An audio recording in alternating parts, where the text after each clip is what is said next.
The defendant is your girlfriend's ex-boyfriend. She was cheating on me. Did she leave you for him? Yeah. Even though he won the girl. So he was going to kick my butt. Yeah. James Frederick says he was attacked by his girlfriend's ex-boyfriend, David Abbasi. David says James instigated the fight. Now I'll hear you. Step up. Who are you? I'm the bartender that night. Let me ask you this. What's your last name? Banks. Miss Banks, you know Mr. Abbasi and his girlfriend. Is that right? Yes. And how long have you seen Mr. Frederick in the bar? I only had seen him that one night. Where do you come from? Palmdale. And this bar is in Palmdale? Yes. How many bars are there in Palmdale? 4 or 5. Mr. Frederick, what prompted you to go to that bar this evening? Because you went there by yourself, and you were meeting Lucy there, right? Yes. But Lucy was the one who suggested the Horseshoe Club? Actually, I was. Really? And Lucy didn't say to you, no, I don't want to go there because I used to go there with David? Well, that was brought up, but I reassured her it was all right. You're a troublemaker. I didn't see any problem. I didn't know David. You didn't see any problem? Mr. Frederick, if you weren't looking for trouble for one reason or another, sir, you wouldn't have gone to the bar if she gave you prior notice that this is a place where David would hang out. And when she arrived and she saw him there and she said to you, let's go, I feel uncomfortable. And you said, not me, I'm not going anywhere. I want to sit here. So despite the fact that she was uncomfortable and that the presence of the two of you was just an exacerbating circumstance, you decided to stay. Now, I'm not sure about on a legal level, but on a moral level, you got what you deserved. You look for trouble, it's going to find you. You know, there's certain things your grandmother says to you that are true. And one of them is, if you look for trouble, you're going to find it. Right? Yes, Your Honor. But you visit your troubles on me and the taxpayer. Because this process cost money. And because you decided to be a macho jerk, you cost the taxpayer money. Whether it's in this court and any other court. You're gobbling up court time for people who really have cases over which they had no control. You had plenty of control. I didn't go to another one of the 4 bars in Palmdale. Or when you went in there and you saw him there, you knew who he was, and Lucy said, let's go. You got up, paid for the drink, and you leave. Right? Right. That's what my plan was, but I didn't take fast enough action. Okay. Did you file a police complaint, Mr. Frederick? Yes, I did, Your Honor. I'd like to see it, please. I filed that the day after. Why the day after, sir? I was going to file it at the bar, and had I done so, he would have been incarcerated. I wanted to take care of my ankle. It was hurting and it was broken. So you went immediately from the bar to the emergency room? Yes. Okay.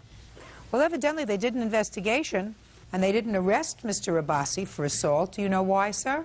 Basically, they couldn't find him, and DA didn't want to prosecute because it's a typical bar fight. They see it a lot, so they didn't feel it was Because it's just as possible that you lost your balance because you were drunk.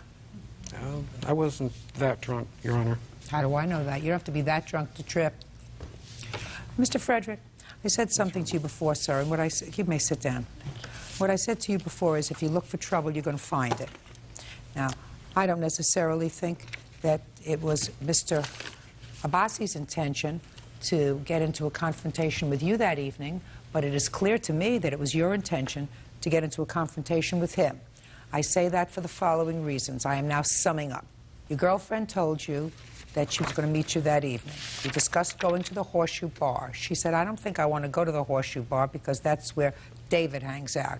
You said, I don't care, I'll meet you there, it'll be ridiculous. You go there, and sure enough, when she shows up an hour later, after you've had a couple of drinks, she says to you, I don't want to stay because David's at the other side of the bar. And you say, I don't care. Let's see what goes down if we stay here. It seemed to me, Mr. Frederick, you got the girl. You should be a happy guy. You shouldn't be looking for trouble. The girl that you're living with, the girl that you're happy with says, I'm not comfortable here. You pick yourself up and you leave. Chose not to do that. He pushed you. You fell. You broke your ankle. That's an accident. Goodbye. Parties are excused. You may step out. man's got issues where he can't get over his ex-girlfriend. He wanted to show me he has her. I didn't think he was, you know, a violent guy. She wants to see us fighting over each other. He was lucky he got away with this. I'm just glad justice is done. And now the next case. All parties in the matter of Ng versus Riley. Step forward, please. Eye care professional Monica Ng is suing her one-time golf partner, technical consultant Steve Riley, for medical and dental bills. Monica says she was hit in the face by Steve's golf ball. Miss Ng, according to your complaint, you were playing golf and you were in a foursome? Yes. And Mr. Riley was in your foursome? Yes. And you got hit with a golf ball that he sliced. You want him to pay for all of your medical bills, you had dental problems, et cetera, et cetera. And Mr. Riley says, sometimes happens when you play golf. Not every shot's a perfect shot. It's part of the risk you assume when you play the game. That's your defense. Yes, ma'am. When did this happen, Miss Ng? On January 31st at the Lakewood Country Club. And how long have you been playing golf with Mr. Riley? I've never played with him before. So you were teamed up that day? By the starter at the country club. What hole were you playing when this incident happened? The 9th hole. And who teed off first? The guys teed off first, and then I teed off last because I tee off from the ladies' tees. After you teed off, everyone left the tee, is that right? Yes, we all walked to our balls. And was your ball in front of Mr. Riley's ball? It was horizontal, diagonal to his ball. And he shot first? Yes. And you were watching him? Yes, I was watching him the whole time. Why didn't you stand behind where he was? For slow play, any reasonable experienced golfer would walk to their ball so that you don't delay play, because slow play is the #1 problem with golfing. No, the #1 problem with golfing is getting hit with a golf ball. Real cases, real people. Judge Judy. Monica Ng says golf partner Steve Riley owes for medical and dental bills. Monica says they were on the 9th hole when Steve's golf ball hit her in the face. So when I was reading your complaint, and I've been out on a golf course, although I am not a proficient golfer, since I don't know who I'm playing with, as you didn't know who you were playing with, and you're not sure of their skill, I wouldn't get into a position where you were anywhere in harm's way. I would stand well behind that person. I felt I was not standing in a location where I was in harm's way. But you were, right? Because you didn't play golf with him before. You didn't know whether he was a good player or a bad player, whether he sliced, whether he was straight, whatever. But you don't think that you have any responsibility to worry about yourself? Yes, I have the responsibility to worry about myself, but I was standing in a location next to my ball. I was watching him the whole time. You think he aimed at you? No, he did not aim at me. It was an accident, but still, he's liable for any damages or injury caused by his actions, as stated in the golf course rules at the Lakewood Country Club. Well, I'll take a look at the rules of the Lakewood Country Club and see what they say. Safety practices. Let me see what the safety practices are.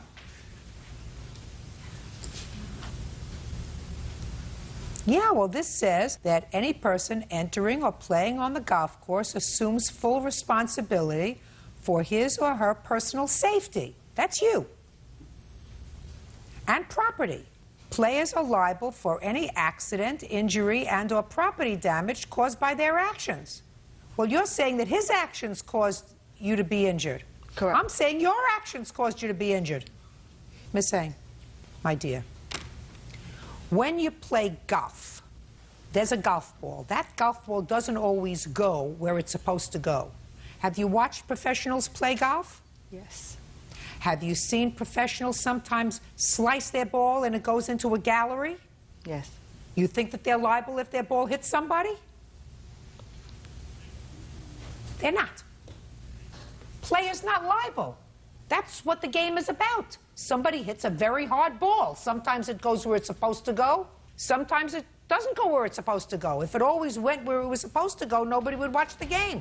We have a verbal agreement after the injury. He was very apologetic for hitting me. Yes. And he gave me a cellular number so I can contact him. so that I can get his home address to mail him the medical expenses. Did you say that you would cover the medical expenses, Mr. Riley? What I said was that if she wanted to go to the emergency room right then, I would help her with expenses. I did not say I would cover a week off of work. I did not say... Absolutely not. Right. You're not responsible for a week Right. off from work. You're not responsible for her pain and suffering. You're not responsible for any of that. Right. So did you give him the medical bill from the emergency room? I had not received it yet when I wrote him that certified letter. Fine. What was your bill from the emergency room?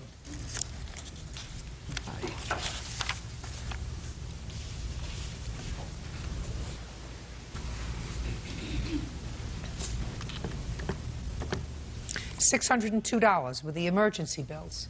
Is that right, sir? Now that you agreed to pay, according to you. Yes. Fine. Anything else? Yes. A few months later, I noticed the back of my tooth was swollen, and I went to the dentist, and that's when they told me that I have ligament damage due to trauma. Could be. That's not what he agreed to pay for. He agreed to pay for your emergency room bills. But for the fact that he agreed to pay for the emergency room bills, he would not be responsible. You assumed the risk when you got on the golf course of whatever happens when you play golf, unless, of course, he picked up his club and flung the club in anger, or if he hit you with his club, or if he ran you over with a golf cart. That you don't assume the risk, but you do assume the risk that somebody may not hit the ball straight, so you have to make sure that you don't put yourself in harm's way. And if being in a position where you were a little bit of a slow player is more important than keeping yourself out of harm's way, that's a choice that you make. He can't guarantee where his golf ball's going to go. If he could, he'd be Tiger Woods' partner, right? Absolutely. Judgment for the plaintiff in the amount of $602. Thank you. Parties are excused. You may step out. I think the judge made a knowledgeable decision. I saw him hit his ball, and it came right directly at me. I dodged, but not fast enough. Fortunately, it was a glancing blow and not frontal. It was a horrible incident. I want to forget about it.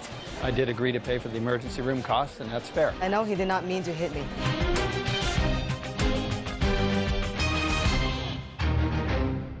My father died.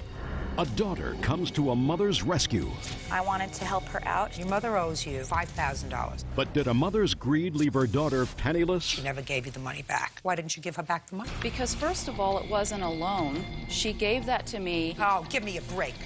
Judge Judy. Children take from their parents. Parents don't take from their children. Outrageous. Your conduct is out. Is suing her mother, homemaker Catherine Welk, for cashing in savings bonds purchased for her by her great-grandmother. Kristen also claims her mother owes for an unpaid loan.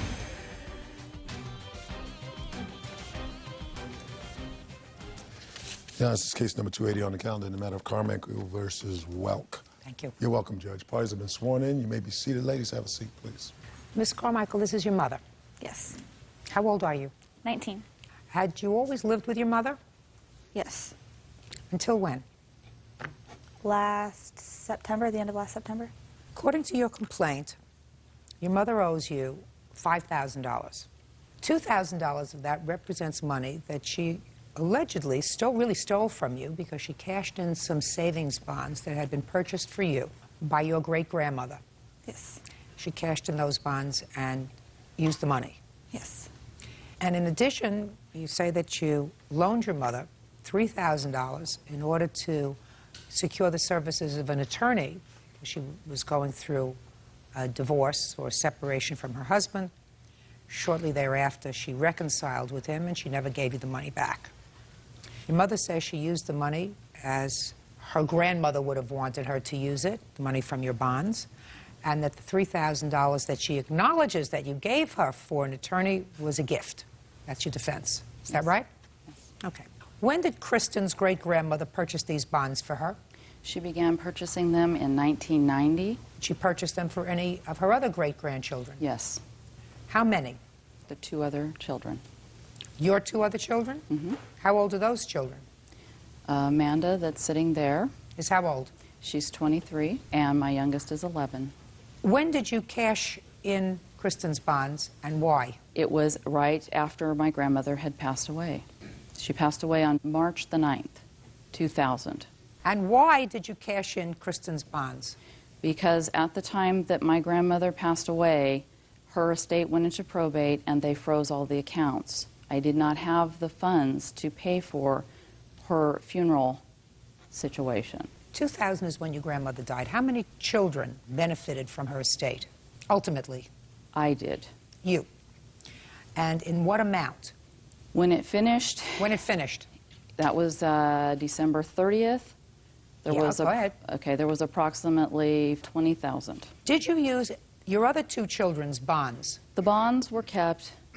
As far as I know, 2 other bonds from my youngest daughters were used. My oldest daughter had already cashed all of her bonds. How much did you get for your this daughter's bonds? I do not recall. I don't have the paper for it. I do. Can I see it, please? Yes.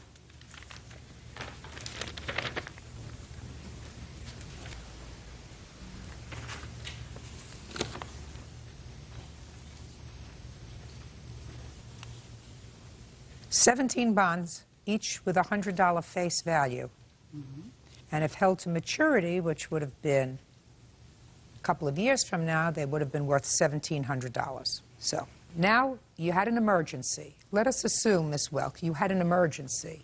And while I'm not condoning the fact that you took your daughter's bonds and cashed them in at a much lesser value than you would have gotten had they been held to maturity, why didn't you replace them when you got $20,000 from your grandmother's estate? At the time that all of this occurred, we had all of these other things going on. When all of this changed, we also had no place to live. The house was sold because it was in this whole situation. We then had to move, taking Kristen with us. After all of that was done, I didn't even remember this entire situation until this divorce situation came up in 2003. Well, you owe us $1,700, period, for the bonds. Outrageous. Your conduct is outrageous. That's one.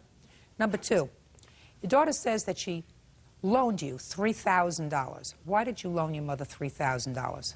Because her and my stepfather were going, he served her with papers for divorce, and I wanted to help her out. She came to me and asked me to borrow $3,000. Where did you get $3,000 from? I got it. I worked at a gymnastics place, and I got money from there, and my father died, and I received Social Security checks every month. Do you put the Social Security checks away?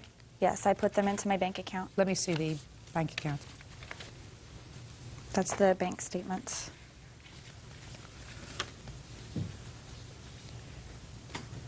On June 18th, she transferred $3,000 into your checking account. Is that correct? Yes. And that was for the purposes of securing an attorney in your matrimonial case? Correct. And then, according to your answer, within a week, you and your husband reconciled. Right. Why didn't you give her back the money? Because first of all, it wasn't a loan. She gave that to me hoping to be able to end the situation and move us back to Stockton where her friends were. Just a second.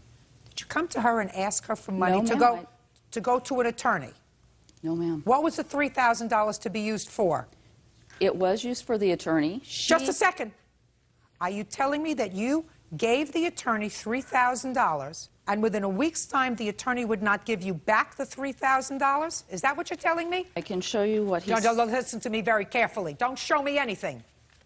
Are you telling me that she gave you the $3,000 for the purposes of securing an attorney, that you gave the attorney a retainer of $3,000, within days you reconciled with your husband, and are you telling me the attorney did not give you your retainer or most of it back? I'm going to call the attorney. I have it right I'm here. going to call the attorney because I have to, because you understand, don't you, that that would be unethical for the attorney to have kept the $3,000 if the attorney did no work. He returned $889 of the $3,000, and I have his bill here if you would like to see how he used it. Sure, give it to me. Well, let me ask you this question. How much of the $800 that you claimed the attorney gave you back did you give to your daughter? I asked you a question. How much of the $800 that he gave you back did you give to your daughter? I didn't. You're some piece of work. Judge Judy continues in a moment. Children take from their parents. Parents don't take from their children.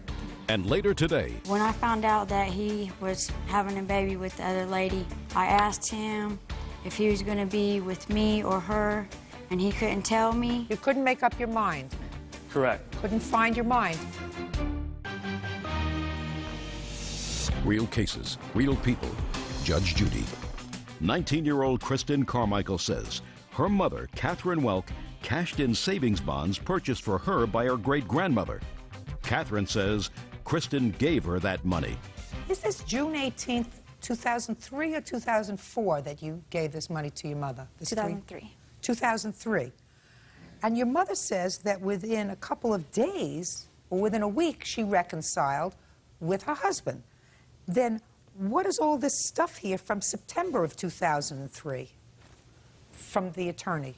If you reconciled with your husband, why is he still doing things in September of 2003? I questioned him also. Oh, give me a break. Give me a break. Has absolutely nothing to do with this case. You owe your daughter $3,000. For that, you owe your daughter $1,700 for the bonds, $4,700. Listen. Children take from their parents. Parents don't take from their children. You're supposed to, if you bury your grandmother, it's your responsibility. It's not her responsibility. If you get the money back, which you did, which you clearly did, immediately, if you had an emergency, you reimburse your daughter.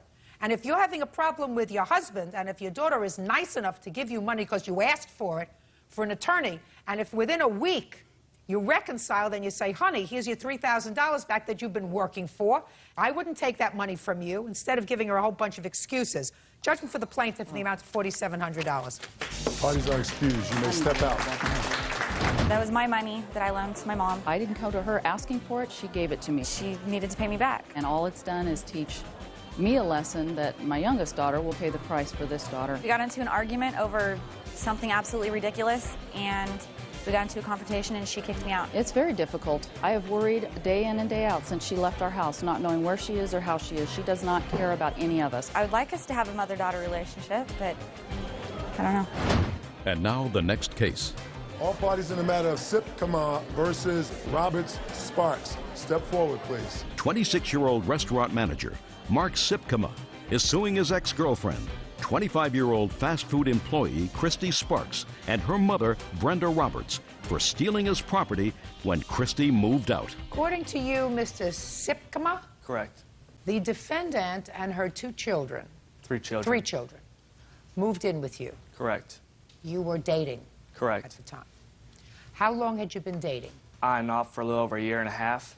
You believe that there was something that perhaps could turn into a long-term relationship with the defendant? At the time being, yes. Okay. You moved in with him when? On August 29th, I think. With your 3 children? Right. Shortly thereafter, Miss Sparks discovered that you were seeing your ex-girlfriend, and that there was a very strong possibility that your ex-girlfriend was pregnant with your child. Is that close enough to the truth so you're going to say yes, Your Honor? It's close enough, Yes. Your Honor. Ah, okay. Suffice it to say, she was very angry. Yes, Your Honor. And she moved out. Correct. And it is your claim that when she moved out, she took some property that Correct. belonged to you, and in addition, with the help of her mother, that's why her mother is also a co-defendant, that her mother helped her move out and took your stuff. Correct. And that she destroyed a prized hat collection that you had. It wasn't a hat collection, just a few hats, Your Honor. Hats. Yes. So you wanted to pay you $1,000. For everything, there, Your Honor, I have my evidence right here, receipts and... When did you move out? I moved out the following Saturday. Tell me why. Because when I found out that he was having a baby with the other lady, I asked him if he was going to be with me or her, and he couldn't tell me. What did he say to you? He said that I know what you want to hear and I know what she wants to hear, and... He couldn't make up his mind at the time. Right, so I took right, it sir? upon That's myself right. and You moved couldn't out. make up your mind. Correct. Couldn't find your mind. I wasn't going to base my whole life experience on just this. What? I wasn't going to... I didn't have the answers for my whole life just that minute when she wanted it. Well, let me ask you this question. If you were involved with Miss Sparks... I never asked her to leave, Your Honor. Shh. If you were involved with Miss Sparks and you thought you might want to build a life with her, how come this other lady is pregnant and you're saying to yourself, and it's probably mine? Before she moved in, Your Honor, she knew I had been with my ex-girlfriend. That was already, she knew that already before she moved in. Well, I'm asking you, not what she knew. I'm asking you, why? Just make mistakes, Your Honor.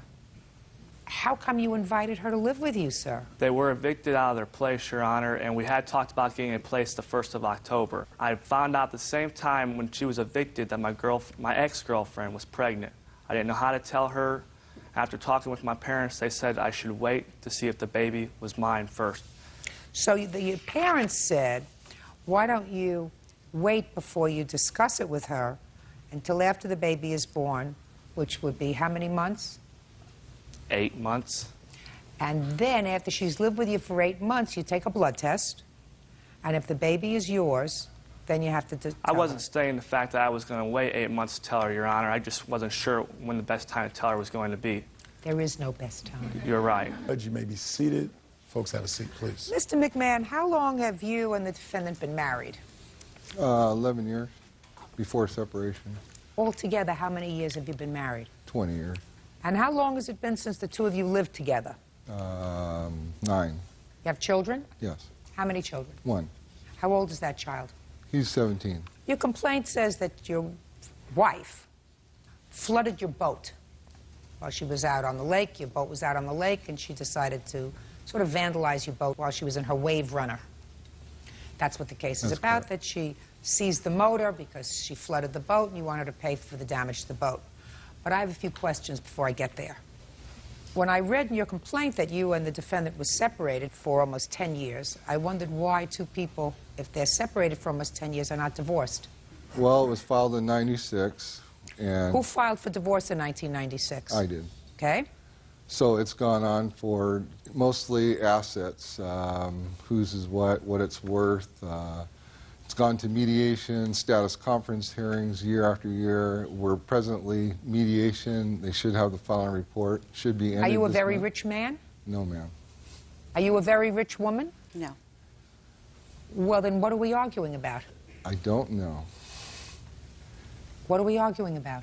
Well, we had quite a bit of assets. Like what? We had a business together. We had been together for 20 years, so... No, you haven't been together for 20 years. You've been together 11 years. Well, we lived together for a few years before, but we had vehicles and a lot of assets through our business. Miss McMahon, how old are you? I'm 48. So that at the time that you and your husband separated, you were 39 years old. Is that right? A young woman. And you want a divorce? Yes. How old are you? 50. You have a girlfriend? Yes. Is that this lady? Yes, ma'am. How long have you been together? 4 years now. You have a boyfriend? Yes, I do. How long have you been together? About a year. It's time. Yes, ma'am. I know. You two people are taking that very precious window. If you think of it this way, you're close to 50. For almost 20% of your life, you've been feuding. I mean, if you think about it. If you think about the fact that you don't grow up really until you're 20, and you're almost 50, that means for almost a third of your life, you've been feuding. You, a little less than that. Is that ridiculous? Ridiculous! Do you have lawyers? Yes, ma'am. You have a lawyer? Not anymore, because I've spent so much money on attorneys. Right! Crazy people. All right.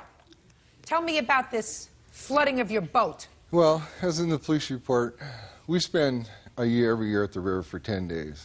Who does? My girlfriend and myself. So on the second day of our vacation, I went for a boat ride in the morning, and the boat wasn't running right, so I was adjusting the idle. The next thing I know, a wall of water hits me, almost knocks me out of the boat, and the engine locks up. And that was your wife? Yes. And did you see how she sprayed your boat and you with a wall of water? Well, at the time I didn't see it because I was working on the engine, but when everything cleared and settled down, I looked, and there she was on the wave runner with her soon-to-be daughter-in-law. And I yelled at her, I said, "You idiot, you have no idea what you've just done." And she says, "You happens at the river, and drove off. Nice. Very nice. And your boat was damaged? Very much so, yes. Tell me about it. Well, after the bilge pumps came on, we had to bail the water out to keep it from sinking because it's been swamped before by bigger boats and it sank, so she knew what she was doing. We put it on the trailer. We had to walk on the trailer because the engine didn't run. You have a picture of this boat? Yes, ma'am. Can I see it, please? While I'm looking at it, how big is this river? It's 17 miles long from dam to dam. So it's a big river. Yes, Colorado You just River. happened to find yourself in the same place at the same time? No, the mediator explained to us that he let her know we were going on vacation and weren't available for a court appearance. And I think it was intentional that she was there at the same time we were. Oh, so you had a court appearance? Yes, and we canceled because of our vacation and our work schedules. We went to the river and we missed the court date, and obviously he told her that where we were going to be. How long in advance was this court date scheduled? Probably 60 days. So 2 months? Yeah. And you had to pick that time to go on vacation? Don't you want to get this whole process over with? Oh, I'd love to. So why'd you go on vacation when you had a court appearance? Well, because we weren't ready for the status conference hearing. The mediator wasn't ready, wasn't done with his like report. what? What did you need? Well, I needed him to finish his report, and he couldn't finish it in His that report time. about what? About the business assets. We had an auto repair business that lasted a whole year and a half, and Mrs. McMahon thinks it's worth millions of dollars. And did you sell it? No. Just closed Well, the what do you doors think on happened to the business? He actually moved the business to his residence in Carlsbad from our business in Oceanside. The lot that we had there was over an acre lot, so he had plenty of room to do auto repairs. You're not talking about, you know, Boeing. Judge Judy continues in a moment. He sued me for paternity on our son. Oh, you thought that it might not be your child? Biologically, he's not my child. No. Oh, my goodness, how you people screwed up your lives. I just can't believe it. Real cases, real people. Judge Judy. Steve McMahon says his estranged wife, Cheryl McMahon, flooded his boat, nearly sinking it. Cheryl says the incident was instigated by Steve's anger. Madam, you're talking about, at best, a little mom-and-pop operation out of his house. Is that what you are holding hope of getting millions of dollars out of? No. What I hope to is to get a loan paid off that Mr. McMahon made for this business. That was my hopes. Okay, and is it a loan that you're responsible for? Both of us are responsible for it. Have you been paying it? Yes, ma'am. Have you been paying it? Yes, I paid up to 97 or 98. Well, that's a long time ago. Who's been paying it since 97? I don't know. I have. You have? Yes. How much? It's like $19,000 I've paid against it. Since 1997? Yes. Do you know that? Well, the loan was only for $20,000, and we paid on it for almost 2 years before that. So I. Yeah, but you know that could have been interest. You know, now she says No, there was she no said, interest. It was shh. Listen to me. What she says is she just wants to be absolved of at least half of this debt. May I respond? Yeah, sure. This is why we're going through all these years of court proceedings, because all the receipts and checks and canceled, everything we present in the matter of this loan is fraudulent. So it goes on. Just 1 second. On. You have $19,000 that she said she's paid so far. Anything else owing on the loan? Yes, ma'am. How much? I think it's about $7,000 or $8,000 right now. What is that, just interest? It was a 15-year loan, and our payments were $225 a month. Okay, so the first couple of years you paid Mr. McMahon, forget it. You know, I mean, that's ancient history. Okay? There's this big piece left. Why don't you just cut it in half and say this was a marital debt, over, finished. Pay it and goodbye. Did you pay a lawyer more than $15,000 over the last 9 years? Actually, I couldn't answer that question because I haven't got a bill from him, but I'm sure it's going to be expensive. Ma'am? What? It cost him $13,000 to take me to court for paternity. Take you to court for what paternity? He sued me for paternity on our son. Oh, you thought that it might not be your child? Is that what you're telling me? Biologically, he's not my child, no. Was that established in the paternity test? Because the way the law is written in California, if you raise a child over 2 years, he automatically becomes your responsibility. Have you been supporting him? Yes. Well, Oh, my goodness, how you people screwed up your lives. I just can't believe it. And I have a sense that if I saw you back here in 10 years, you're going to be in the same spot, just frittering away your whole lives over spite and meanness and nastiness and stupidity. Instead of just putting a period and moving on and saying, listen, I have a chance to have the rest of my life free and clear. Let me just do it. All this is money, and it's not major money. It's just, I've been paying it anyway. Let me just get over it. Here's some money. Here's my half. Goodbye and good luck. Let me have a happy life. Listen, how did it come about that you flooded his boat? You flooded his boat, right? I did get water on his boat, yes. Good. Okay. So now you're going to tell me how it came about that you flooded his boat. Well, on August 13th, and to get back to the vacation, I vacationed out there that week because it's my birthday week every year since Steve and I separated. So he was very aware that I was going to be out there. I had no idea he was going to be out there. Just tell me why you flooded his boat. So our son went upriver on the wave runner, came back down and said, Dad's upriver. Can I go up there and ride in the boat? Well, because there's stipulations regarding the girlfriend on visitation, I needed to make sure that it was okay through Steve. Why? What's wrong with the girlfriend? Well, there's been drug and alcohol problems. Well, did you ask your son whether the girlfriend was in the boat? He didn't see her. So then his father was alone in the boat. So what'd you have to go up there for? Well, I needed to make sure that things were appropriate up there. What does that mean? His father was out on the river in a boat. He's 17 years old. No, he's 16. See, he's 16 years old, and he wanted to go on the boat with his father. Can I respond to that? No. Okay. Real cases, real people. Judge Judy. Steve McMahon claims his wife, Cheryl McMahon, sank his ski boat out of revenge. Go ahead. So I went up along with Terry, my girlfriend. There was nobody. The boat was in the water. At that time, I took some pictures of the boat. Why? So that I could go back and show the court that the boat was in running operations. We were supposed to have it appraised out, but Mr. McMahon wouldn't agree to that. So we had to get a court order for that. Just a second. So you just happened to have a camera on your wave runner. Mm-hmm. You just happened to have a camera on your wave. Just a second. On your wave runner when you went up river with this lady. Is that what you're telling me? Yes, I always have a camera in there. Always have a camera. Keep going. Okay. He wasn't there. I went back down to camp. A little while later, I went for a ride, and I wasn't planning on seeing Mr. McMahon at that time, with Jessica. And we went upriver, and then on our way back, we seen that Steve was sitting in the boat. Yes. And I started to go closer to him. Why? Well, because I was going to ask him if it was okay for Stephen to be up there.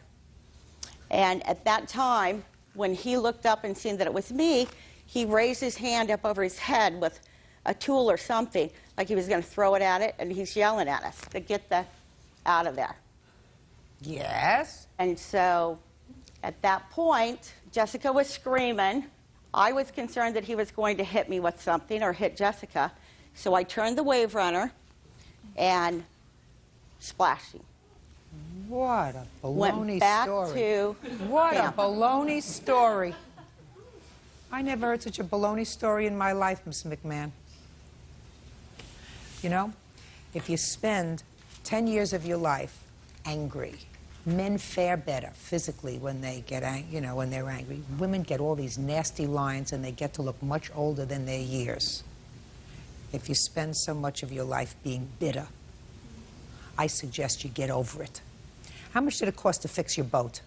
$3,400.80. How much is the boat worth? Well, it was appraised at $8,000. Let me see. The appraisal or the receipt? Both. I don't have an appraisal. Because she had it done, I never got a copy of it. Just a second.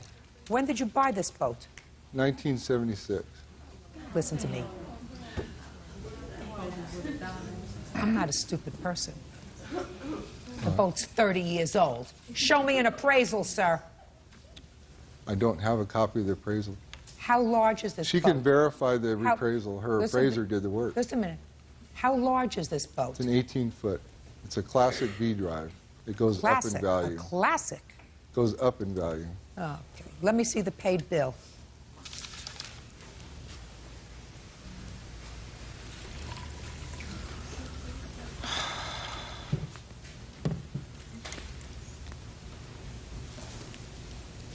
How long was your boat out of commission after this flooding? All summer, the rest of the season. Had it been running prior thereto? Oh, yes. Judge Judy? Yes. Can I give you a receipt from, a letter from CarQuest that's stating that that invoice that he gave you is not an invoice that they can locate or I'd love that to see date? That. I'd love to see that. And that they use generated, computer-generated receipts. Can I see that, please?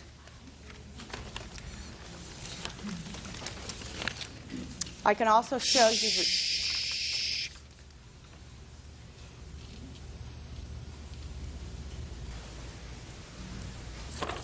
Show this to the plaintiff, please.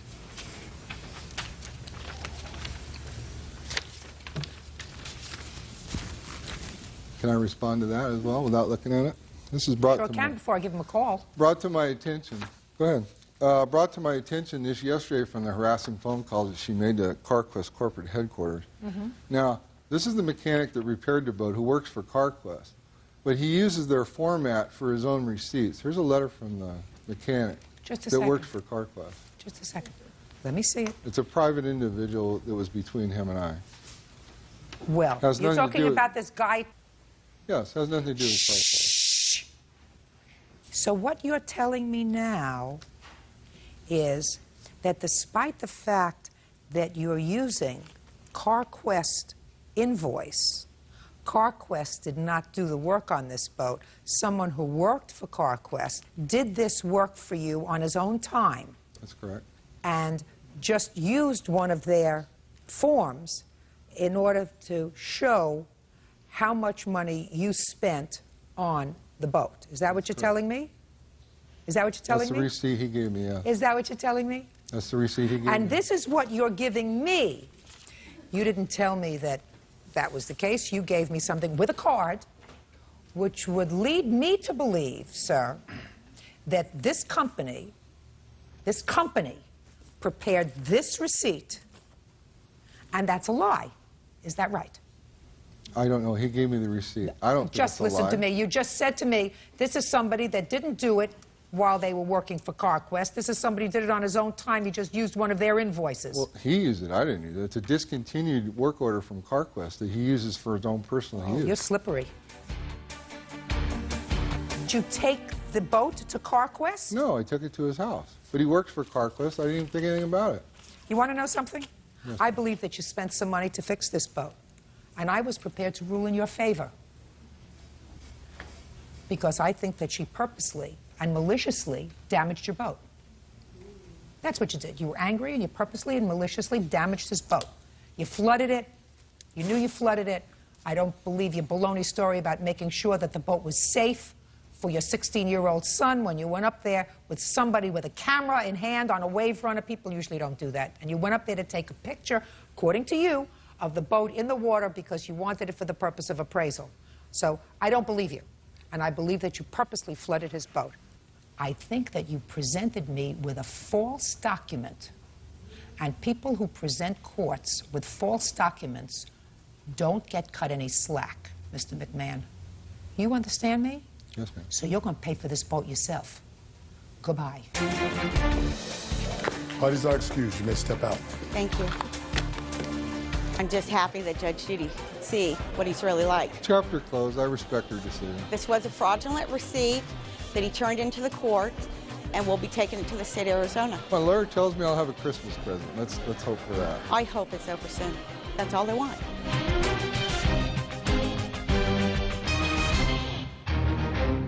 Now, how was your car damaged? He kicked the bumper, keyed the driver's side door. Did he cause trouble with his neighbors? He was having difficulty controlling his emotions. He's having difficulty controlling his temper, just like he is now. Uncross your hands, Mr. Duncan. Or is he trouble? Has your son been under psychiatric care at any time? No. Judge Judy. I believe that your son is suing her former neighbor's boyfriend, Gregory Duncan, for vandalizing her BMW in a courthouse parking lot. Kimberly claims Gregory and her son Beau have a history of bad blood.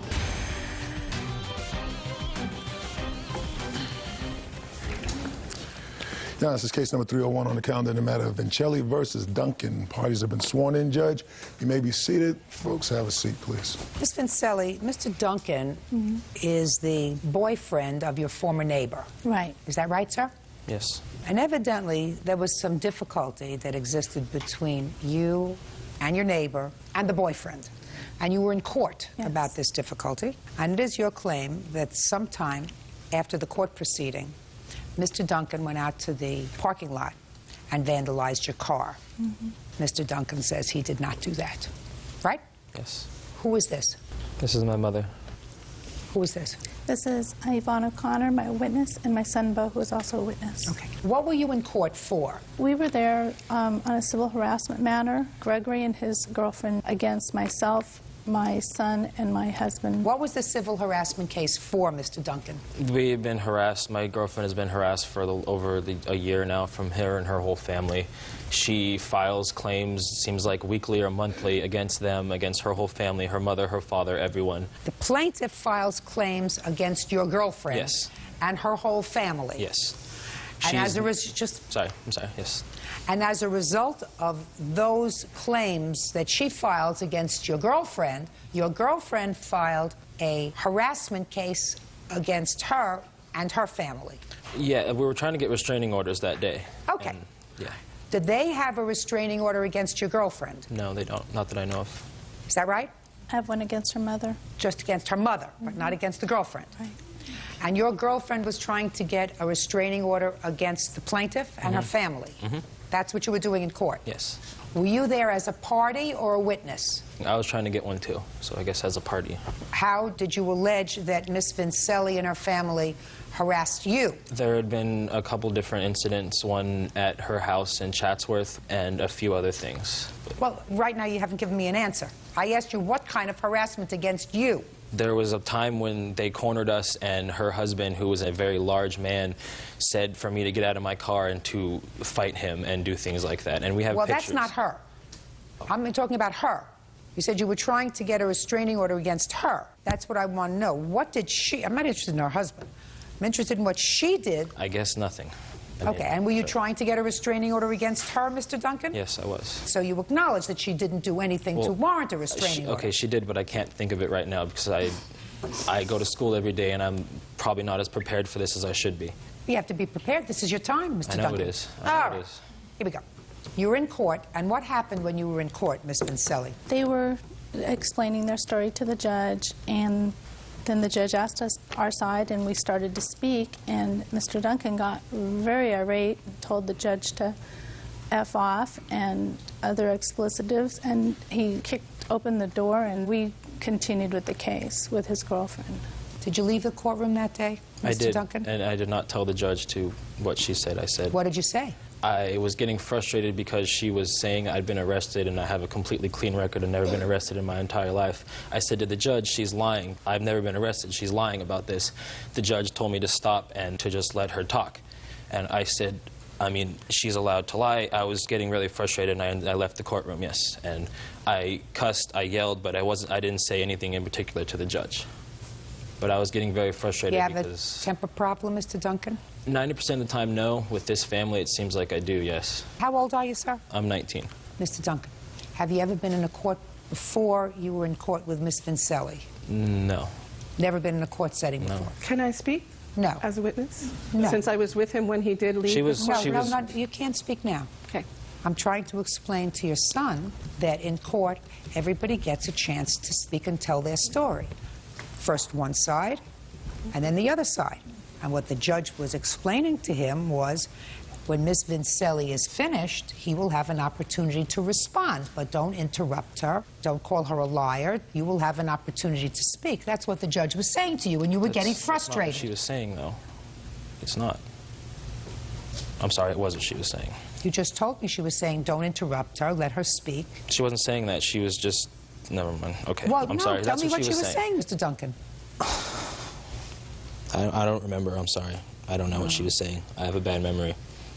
Okay, so you left the courtroom. Now, how was your car damaged, Miss Vincelli? He kicked the front bumper off on the driver's side. He keyed down the driver's side door. There's a fist mark on the hood, and then another fist mark on the top of the car. Did you witness this, Miss Vincelli? When we came out of court, he was screaming and yelling in the parking lot. He ran towards my car.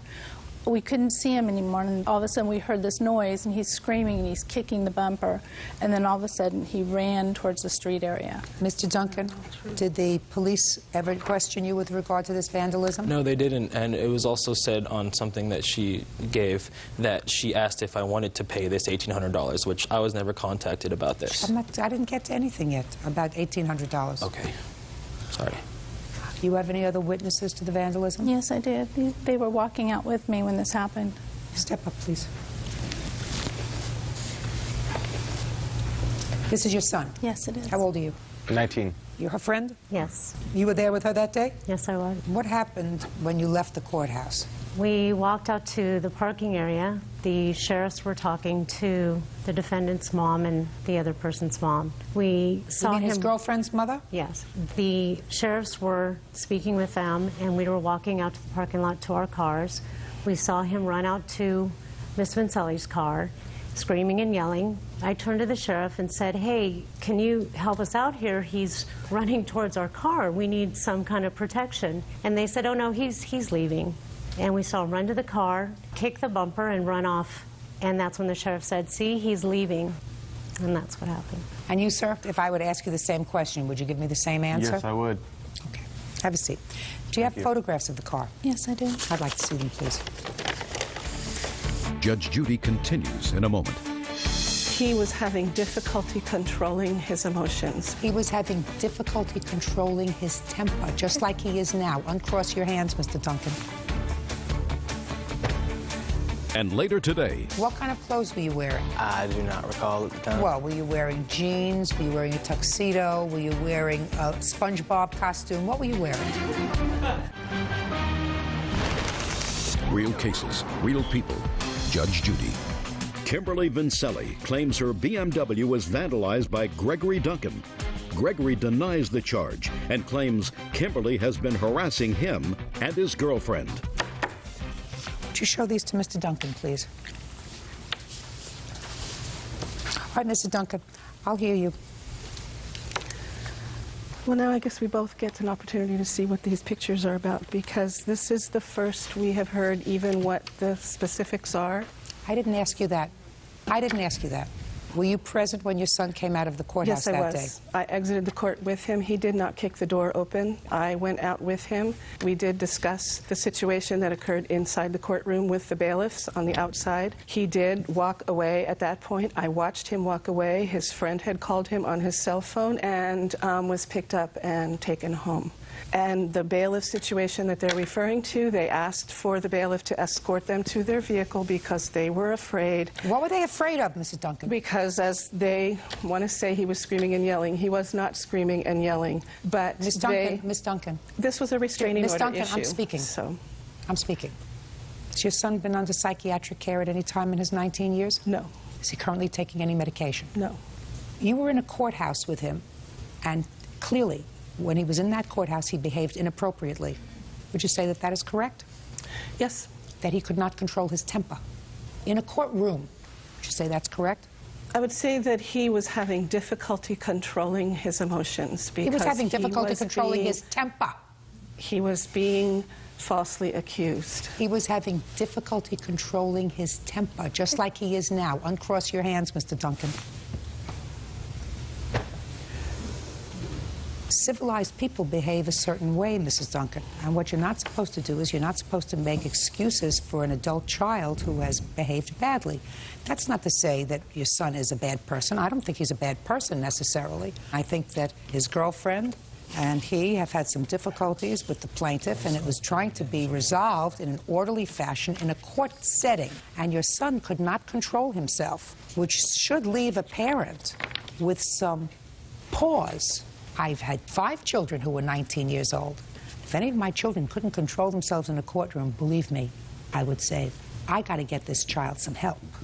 He can't control himself now. Don't you see that? I wanted to say something, and Go I ahead. have a feeling I'll forget before I say it. Go ahead. Do you have any daughters or just sons? Both. You have both. Have you ever had anyone say to your daughter, I'm going to rape you outside of your class because you get out of school at night? Have you ever had your daughter go out to her car at night after her night classes and see her tires slit? Because that's what happened to my girlfriend. Her son has said those things many times. Mr. Duncan. It's very irritating. Mr. Duncan, has the plaintiff ever said anything to you or your girlfriend that would have required or given you license to behave the way you did in a courtroom? I'm not talking about her son. I'm talking about the plaintiff. Yeah, she called and left a message that we're going to get him. We're going to get him after this court thing happened. I'm not talking about after, sir. I'm talking about before. Oh, God. Miss Duncan, listen to me, madam. I think that you're not seeing the entire picture here. I think that you're being very short-sighted with your son's needs. I believe that your son needs some help. I've been in this business for over 30 years. I'm telling you, he needs assistance. And if he were my 19-year-old son, I would see to it that he gets that assistance, even if it's just anger management assistance. But I think he needs it. Clearly, he has a problem with his memory, as he's indicated. I said that to you. Shh, shh, shh, shh. Mr. Duncan, shh. God. As he's indicated, do you see? He has a problem, Mr. Duncan. I don't think he's a bad young man, but I think that you're being short-sighted if you don't help him. What's the damage to the car? They came back between $2,600 and $2,900, but I only sued for $1,800. Judgment for the plaintiff in the amount of $1,800. That's all. Thank you. Can I read now, please? Sure.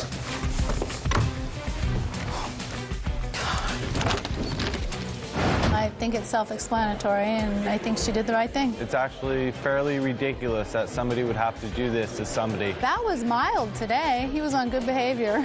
It's just amazing to me. I hope it's the end of it. I sure hope so. I really do sure hope so. And now the next case. All parties in the matter of Frazier versus Sykes, step forward. 20-year-old student Donald Frazier is suing fellow student 20-year-old Eric Sykes for ruining his Dell laptop. Donald claims during a night of heavy drinking, Eric urinated on the computer. You gentlemen go to college? Yes, ma'am. What school are you going to at the time of this incident? College of Charleston, South Carolina. And you? College of Charleston. And you? Is it the same, ma'am? You belong to a fraternity, Mr. Frazier. No, you? ma'am. No, ma'am. You? No, ma'am. So you get drunk, dumb, and stupid all on your own. Is that what we're talking about? College student Donald Frazier says while in a drunken stupor, fellow student Eric Sykes urinated on his laptop computer. Hi, Mr. Frazier, it is your claim that while he was drunk and in a stupor, Mr. Sykes, after an evening of partying, was at your house and ruined your computer. And Mr. Sykes says, A, I don't remember ruining your computer. B, you have no proof it was me. It could have been other people there, and I don't know why you picked me. And for that, I say amen, because I don't know why you picked me. So you want to tell me in 30 seconds or less, Mr. Frazier, how Mr. Sykes damaged your computer and how you know it was Mr. Sykes that damaged your computer rather than one of your other drunken friends. Okay. I went to sleep. Eric was sitting back. This is Eric. This is Eric, yes. Eric was sitting back in a chair, seemingly passed out. And what I found when I woke up was Eric sleeping on a couch 10 feet from my computer. My computer was on a white mini fridge like this. I went to my computer to turn on some music, and I found something wet on it. And I thought maybe it was water or a drink. Got closer, started to clean it up, smelled it, and realized that it was neither water or a drink. It was urine. And this was very disturbing to me. I woke everybody up. How many people did you wake up? My roommate. And where was your roommate? I shared a room with one of my roommates. He was in his bed.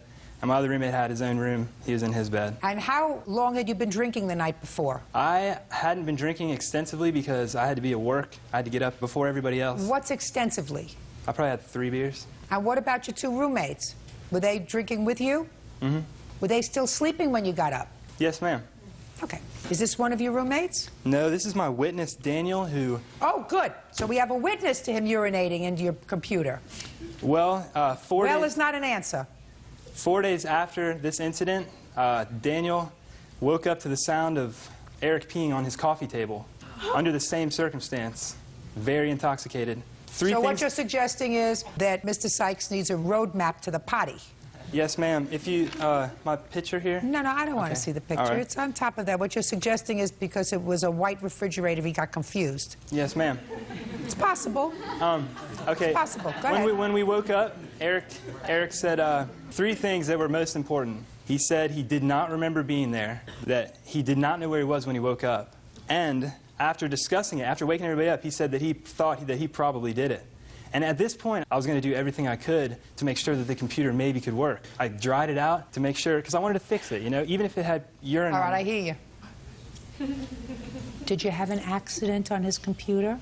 Not to my knowledge, ma'am. So you don't know. You were too drunk to know what you were doing the night before. Is that what you're telling me? Like you said, I didn't recall coming to his house. Well, let me ask you this question. When you got up in the morning, Eric, you were wearing your clothes? Yes, ma'am. What kind of clothes were you wearing? I do not recall at the time. Well, were you wearing jeans? Were you wearing a tuxedo? Were you wearing a SpongeBob costume? What were you wearing? You woke up in the morning. Were your pants wet? No, ma'am. Was your fly zipped? To my knowledge, yes. Well, when you got up, did your pants fall down? No. Anything else you want to tell me, Mr. Frazier? There's a lot of things on the computer beyond the cost of the claim, such as pictures and things that'll be gone unless... Your first problem is you haven't established that old Eric here peed on your computer. Eric knows he did it. All his friends know that he did it. He admitted it to me that morning, but he didn't want to... Mr. Frazier, listen to me. In court, you need proof. And the fact that he was drunk and in the room doesn't mean that that's sufficient proof for a court that he damaged your computer. Do you understand? Yes, ma'am. Okay. Now, it's not the kind of case where we're going to take DNA evidence to establish the case. You could, perhaps, if you wanted to, but you didn't do that. I figured it was maybe more expensive than the computer itself. It may have been, but certainly on the facts that you've presented to me today, it is very possible that old Eric here is the culprit. Right, Eric? It's possible. But this is a court. We don't deal in possibilities. We deal in proof. And you don't have any proof. And the fact that 4 days later he was peeing on somebody else's coffee table is not proof. Under the same conditions, highly intoxicated. What can I tell you? You should have closed your computer and put it away. Now, if Eric knows that he damaged your computer and he looks like a nice young man, maybe he would want to contribute to a new one for you. But I certainly, from a judicial standpoint, can't find him guilty because you don't have any proof that he is guilty other than the fact that he was drunk and sleeping in the living room. Got it? Case is dismissed. That's all. Why did I excuse you? Step out. I know he did it. All of our friends know he did it. We had been partying. Sure, I got wasted. He said that he probably did it. Wouldn't be the first time. I did my best. I brought a witness that had seen him pee on his coffee table. It's just 2 wasted nights. It's just unfortunate that I'm going to have to pay for this myself. I feel horrible about the computer. I was obviously pretty angry. I wish it wouldn't have gone down the way it went down. This is not an attack at Eric's character. I feel no shame or embarrassment. I'm not too worried about what folks think about me. I'm me and I like it. He's a nice guy. He messed up. I hate the relationship between me and Donald now. It does bother me. Of course. We were better friends, and now it's just, it's impossible to be friends. What are you gonna do? I think it'll be a funny story years down the way.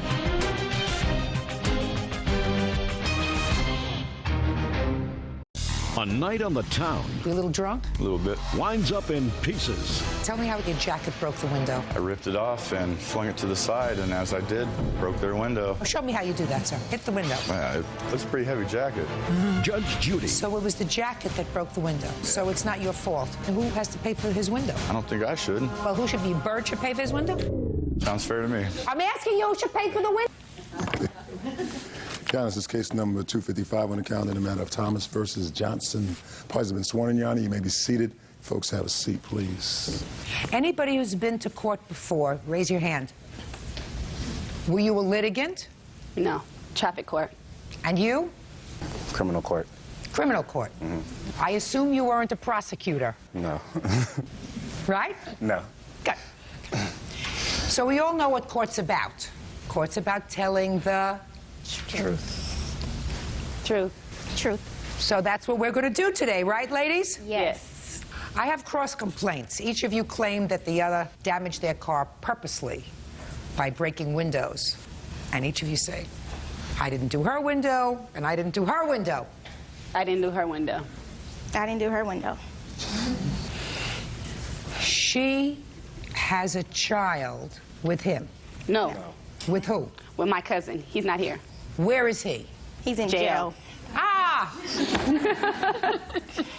He's in jail. A testament to your good judgment. Yes.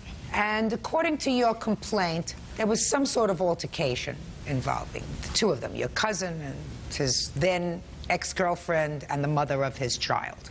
And since then, there's been some bad blood between the two of you. So I want you to tell me when you claim she damaged your car, where the car was, and who witnessed it. Okay.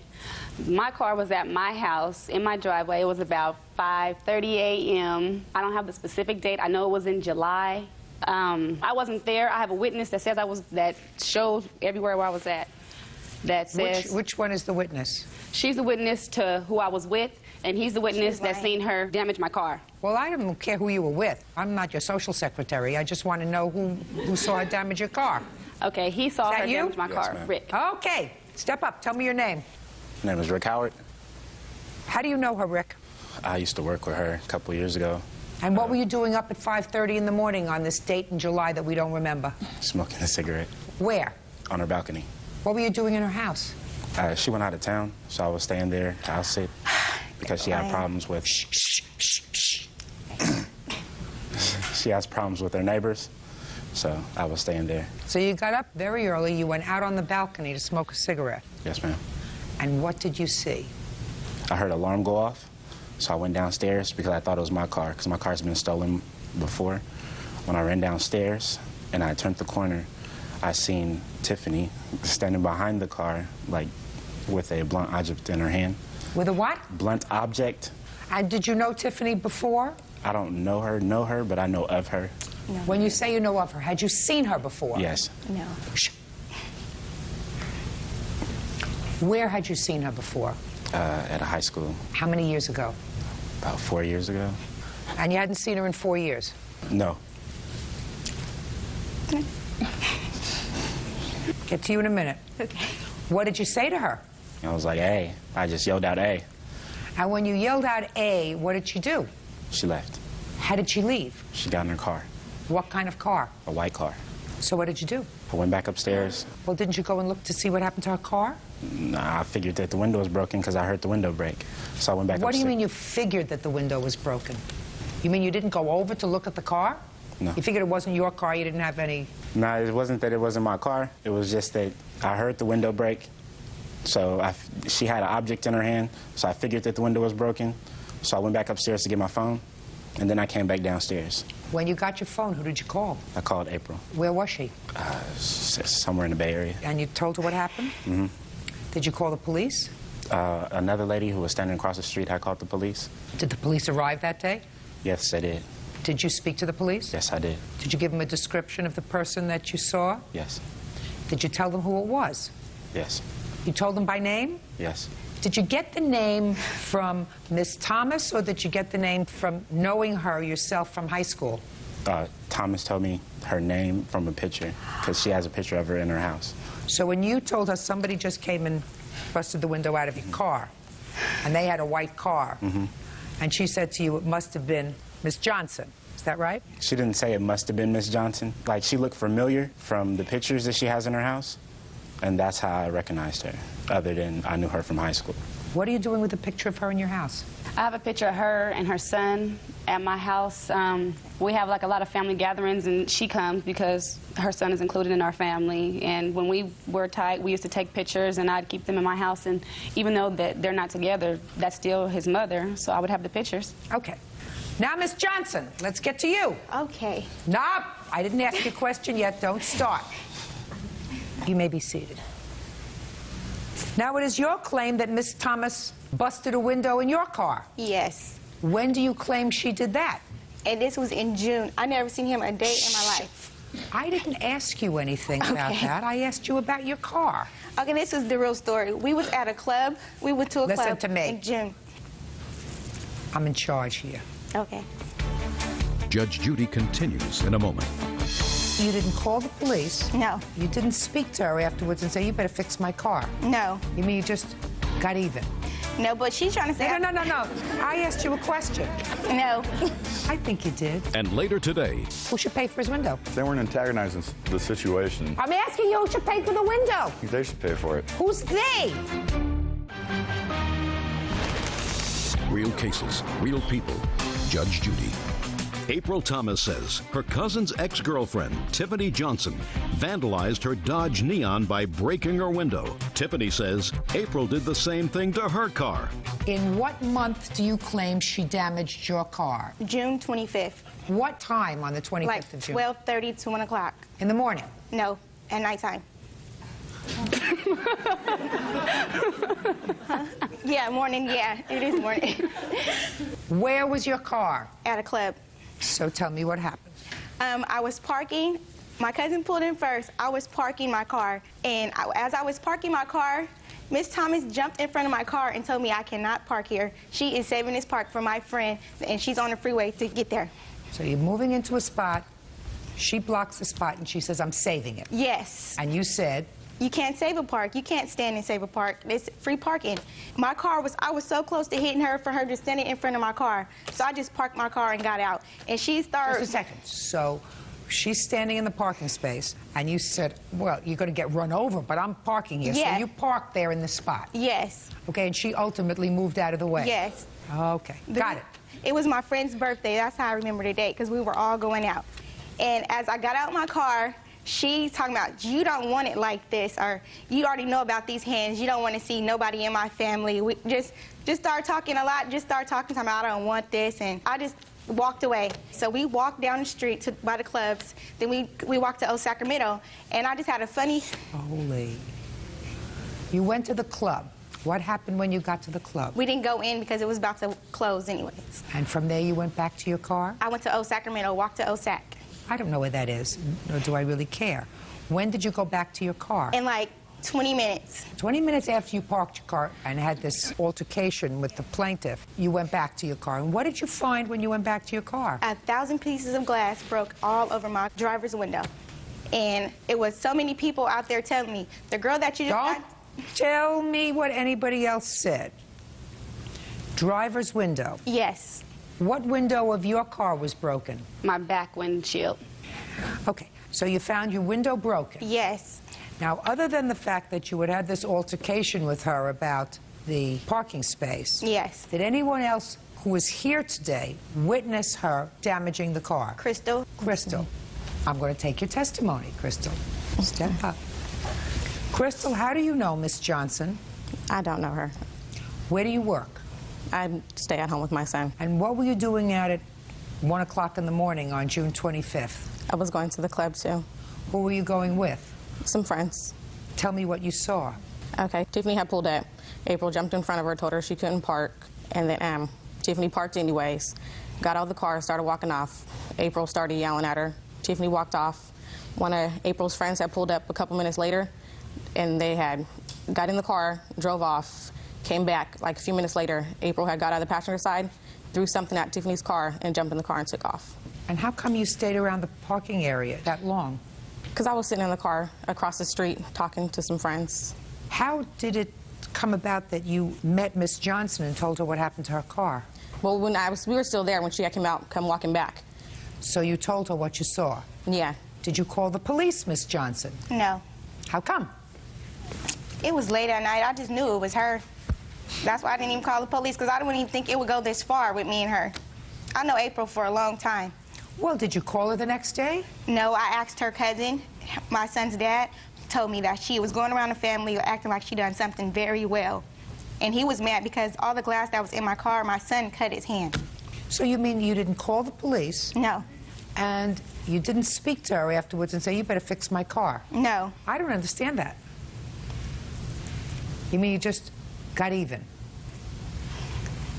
No, but she's trying to say... No. I asked you a question. No. I think you did. Okay, I did. That's my girl. That's it. Yeah. You didn't get mad. No. You got even. Yeah. Love it. Like when it works. Like it when it works, right? Yep. Very good. So how much did it cost you to fix your window?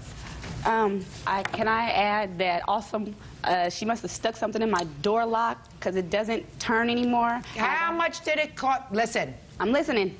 How much did it cost to fix your window?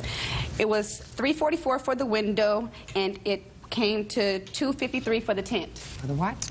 The tint on the window is tinted black. Why? Because all my windows are tinted black to keep the sun out. $344, is that right? It cost you to fix the window? Yes. How much did it cost you to fix your window? $300, and I have to get a rental car because I have to wait till my window to come in. It cost you just about the same amount of money. Yes. Right? Did you both feel good afterwards? No. Mama? Did you feel good? I didn't do anything. Oh, sure you did. Yes, you did. Of course you did. She is a devil in disguise. Of course you did. Now, my only problem with both of you is, I mean, you're acting like children. Yeah. Which is, shh. You're acting like children. The only problem that I have with both of you is, why do you visit your childish behavior on the court system? Why do we have to become involved in your childish behavior? You both did something wrong. It ended up costing you both money, right? Yeah. Goodbye. Case is dismissed. Excuse me, you may step out.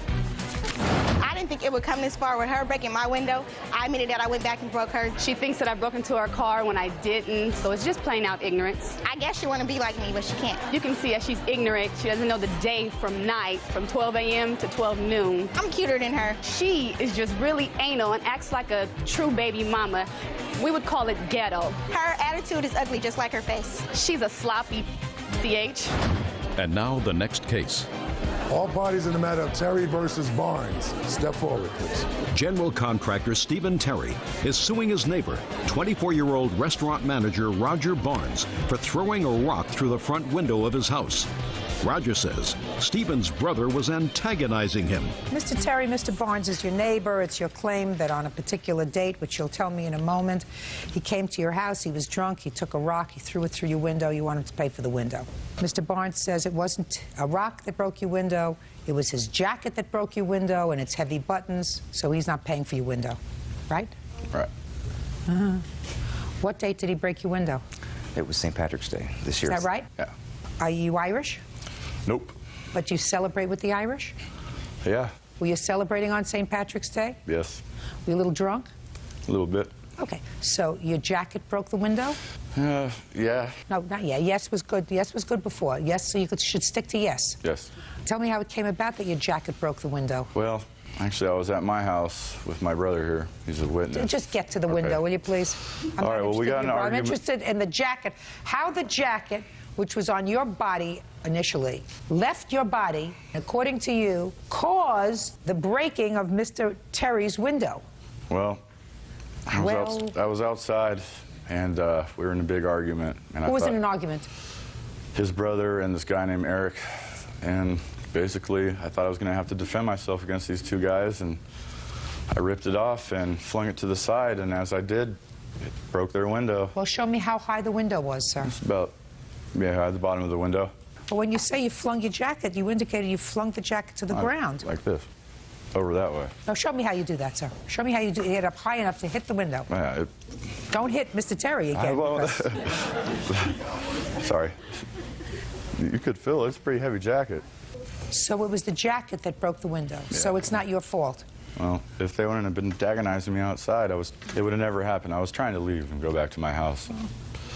You know, we were in a big argument. Let me ask you this question. Was Mr. Terry there? Mr. Terry was there, but he was in the antagonizing house. you? No, Stephen wasn't. And who has to pay for his window? Well, I don't think I should. Well, who should be? Bird should pay for his window? No. Maybe I should pay for his window. No. Maybe this camera person should pay for his window. No. What do you think? No? Who should pay for his window? If they weren't antagonizing the situation... I'm asking you who should pay for the window. I think they should pay for it. Who's they? Stephen and Ryan. But he wasn't responsible in any way, sir. I know. It's not his jacket. Did you get beat up that day? Nope. So maybe you were wrong about them trying to antagonize you.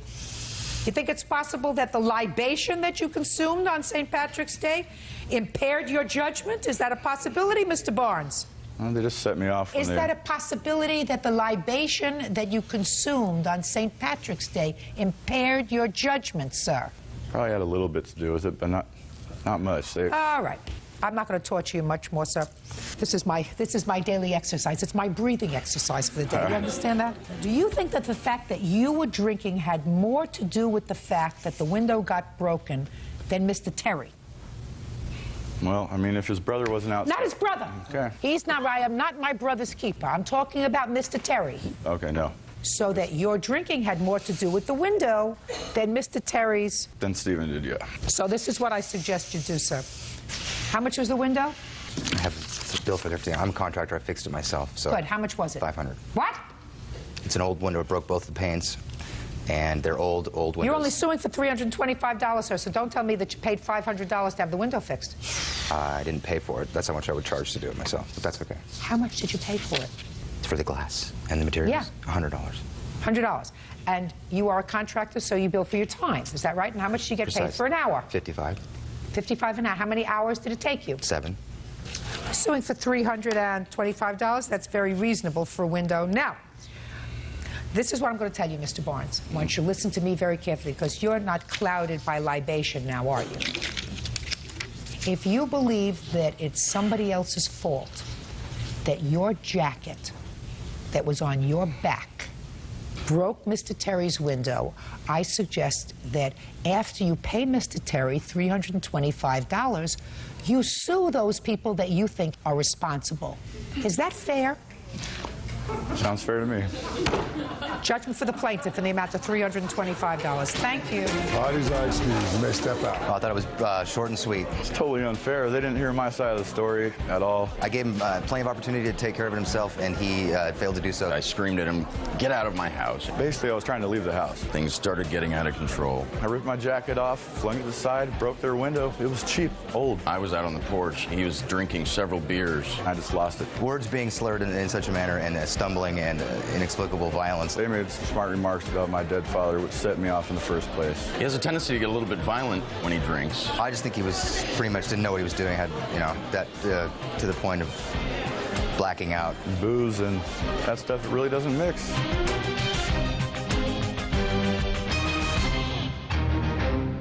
You met the defendant over the internet. Love on the web. She would call me and say, "Please, honey, help me out." Or just a web of lies. I loaned her well over $5,000. But you had had a new boyfriend at that point. I did start seeing somebody else. While you were dating and borrowing money from Mr. Carroll. I wasn't borrowing any money from him. Taking money from Mr. Carroll. How do you like that better? Judge Judy. All the time she was asking you for money. This is Clark.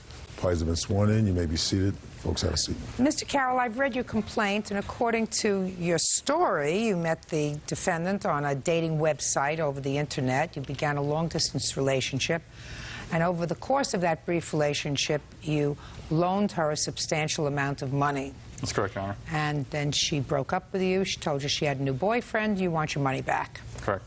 Ms. Clark says she never borrowed any money from you. You gave her money. The money that you advanced to her were gifts.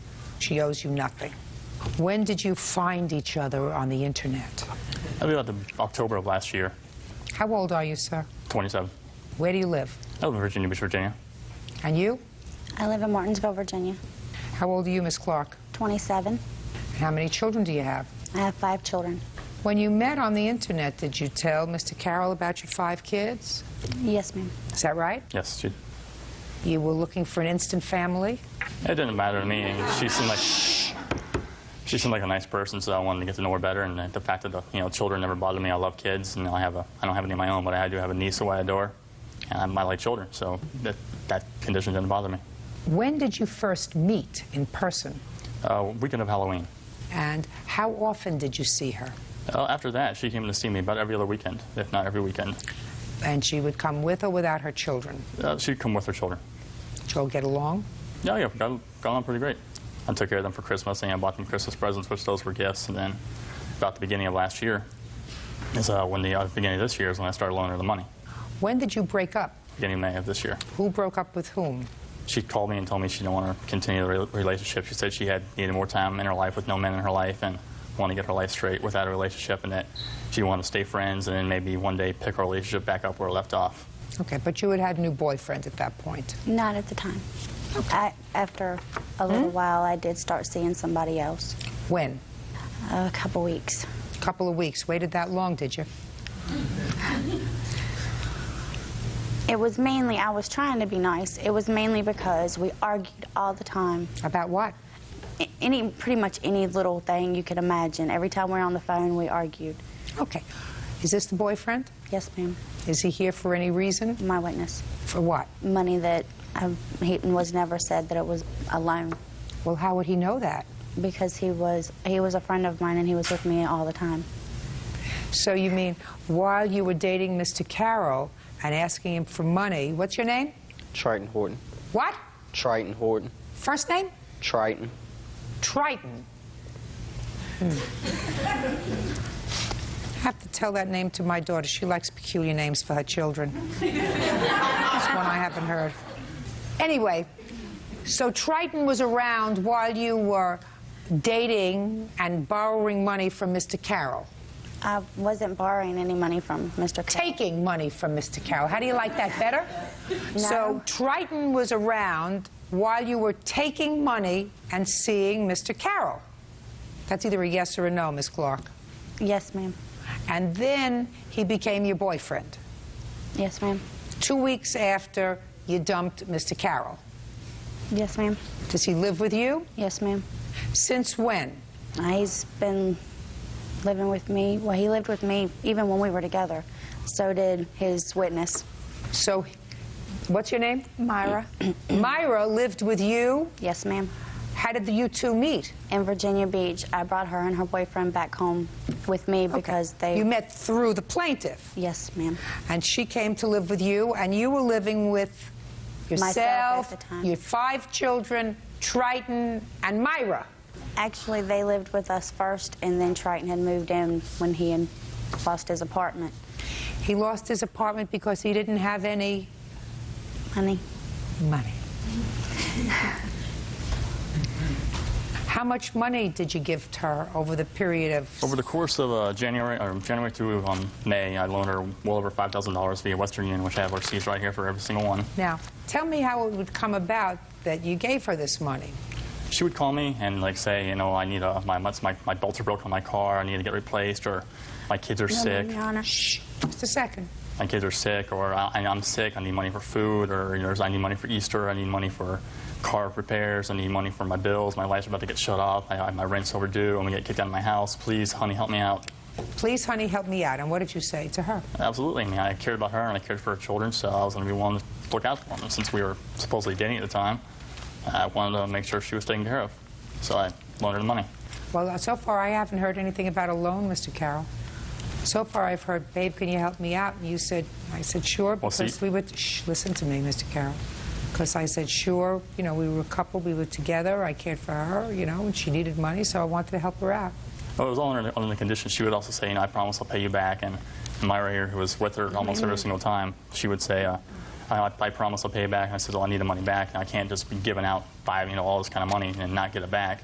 And I need some, redemption at one point or another. And she's like, I promise I'll pay you back. Mr. Carroll, let me tell you something. Don't embellish when you come to court, because I can hear her saying, honey, I promise I'll pay you back. As soon as I get a job, I promise I'll pay you back. But I don't hear you saying to her, listen, I need some redemption at some point. That I don't believe. I believe she probably said to you, honey, I promise I'll pay you back. So don't embellish.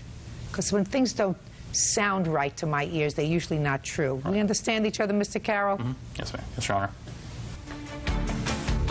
Judge Judy continues in a moment. She was always asking for money about, well, the twins are sick and I need some money, please, so I can get the medication.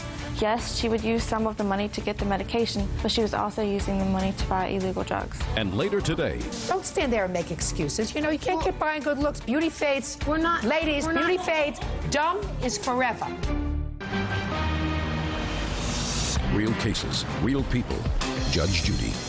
Martin Carroll says ex-girlfriend Cynthia Clark owes for unpaid loans to pay bills. Martin's witness, Myra Edwards, claims Cynthia used the money to buy drugs.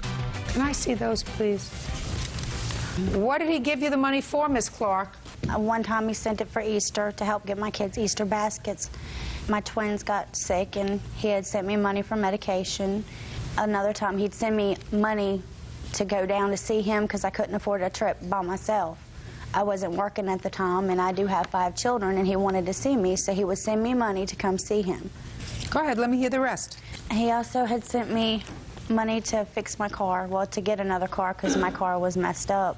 All this money that he was sending you, it came out as a result of you placing a telephone call to him to say, honey, I need money, because otherwise he wouldn't have known. Is that right? Yes, ma'am. So you called him and asked him for money. Most of the time he offered it to me, but I would talk to him about the problems, and he would offer it to me. You know, I'm here for you. I love you. I'll do anything for you. If you need the help, you know, I'm here for you. I'll send you the money. Now, all the time he was saying that to you and you were telling him that you needed money for all these things, Mr. Triton over here, he was living in your house. Is that right? Yes, ma'am. And not working because he didn't have any money, which is why he got thrown out of his own house. Is that right? Yes, ma'am. Now, Myra, you were living at her house. Yes, ma'am. Were you ever present when these phone calls were made Yes, asking Your for Honor. money? Phone calls were made regularly from her to Martin, and she was always asking for money. Well, the twins are sick, and I need some money, please, so I can get their medication. Yes, she would use some of the money to get the medication, but she was also using the money to buy illegal drugs. No, ma'am, Your Honor. Shh, just a second. Did you ever hear her say to the plaintiff anything about paying back the money? She would be crying to him on the phone, talking about she would pay him back. And then she'd get off the phone with him, well, he's a sucker because he should know that I'm not going to pay him back. No, ma'am, Your Honor. Shh. That. How many rooms are in this house? 3 bedrooms. You had one? No, ma'am. Where did you sleep? On the couch. No, ma'am, Your Honor. She slept in my bedroom. Shh. Where did Triton sleep? In the bed with Cindy. And when did that start? Around Valentine's Day, because he got out of jail shortly before Valentine's Day. What were you in jail for? Probation violation. Up here. Probation violation for what? Failing to do my community service. Community service on what was the underlying charge? Is not an answer. Felony gun charges. Were you sentenced to prison on that charge? I was sent to a year in Henry County Jail. So that wasn't your first arrest? No, ma'am, it wasn't. Right. Okie dokie. And you got out of jail about Valentine's Day? Yes, just before. And you moved right back with Miss Clark? No, ma'am, I didn't move right in with her. How many days did it take you to move back in with her? It was more than a few weeks. I had got my own apartment, and then we made an agreement with Myra and her boyfriend that they could move into my apartment since they were sleeping in Cindy's bed. Now, when she moved out with her boyfriend, where did you move to? I moved to the air mattress and the living room floor. You mean you moved out of your apartment where you had a nice, comfortable bed and you slept on the floor? You want me to believe that? The apartment was a rat's nest. And that's why she moved in there, because it was a rat's nest. That's because she didn't want to live there no more. Miss Clark, I don't believe that there was a contract that was made between you and the plaintiff that I can characterize as a loan. I think that she would call you, ask you for money, you loved her, you gave her the money because it was your intention that the two of you were going to spend your lives together. That be a fair statement? I wanted to build a relationship. I don't know how long term, but I wanted to, you know, I was looking out for her and kids, and the only reason I did it was on the assumption that she would pay me back. She would always tell me she'd pay me back. Listen to my question. Okay. How did you think she was going to pay you back? With what? She said wampum? She said when she got a job, she'd start paying me back. Okay, listen. This is somebody whose business is making babies. She's 27 years old. She has 5 children. She has no money. She relies on the largesse of others. She finally got herself a job. She's got a boyfriend who can't, I was going to say, who can't get himself arrested, but that wouldn't be true.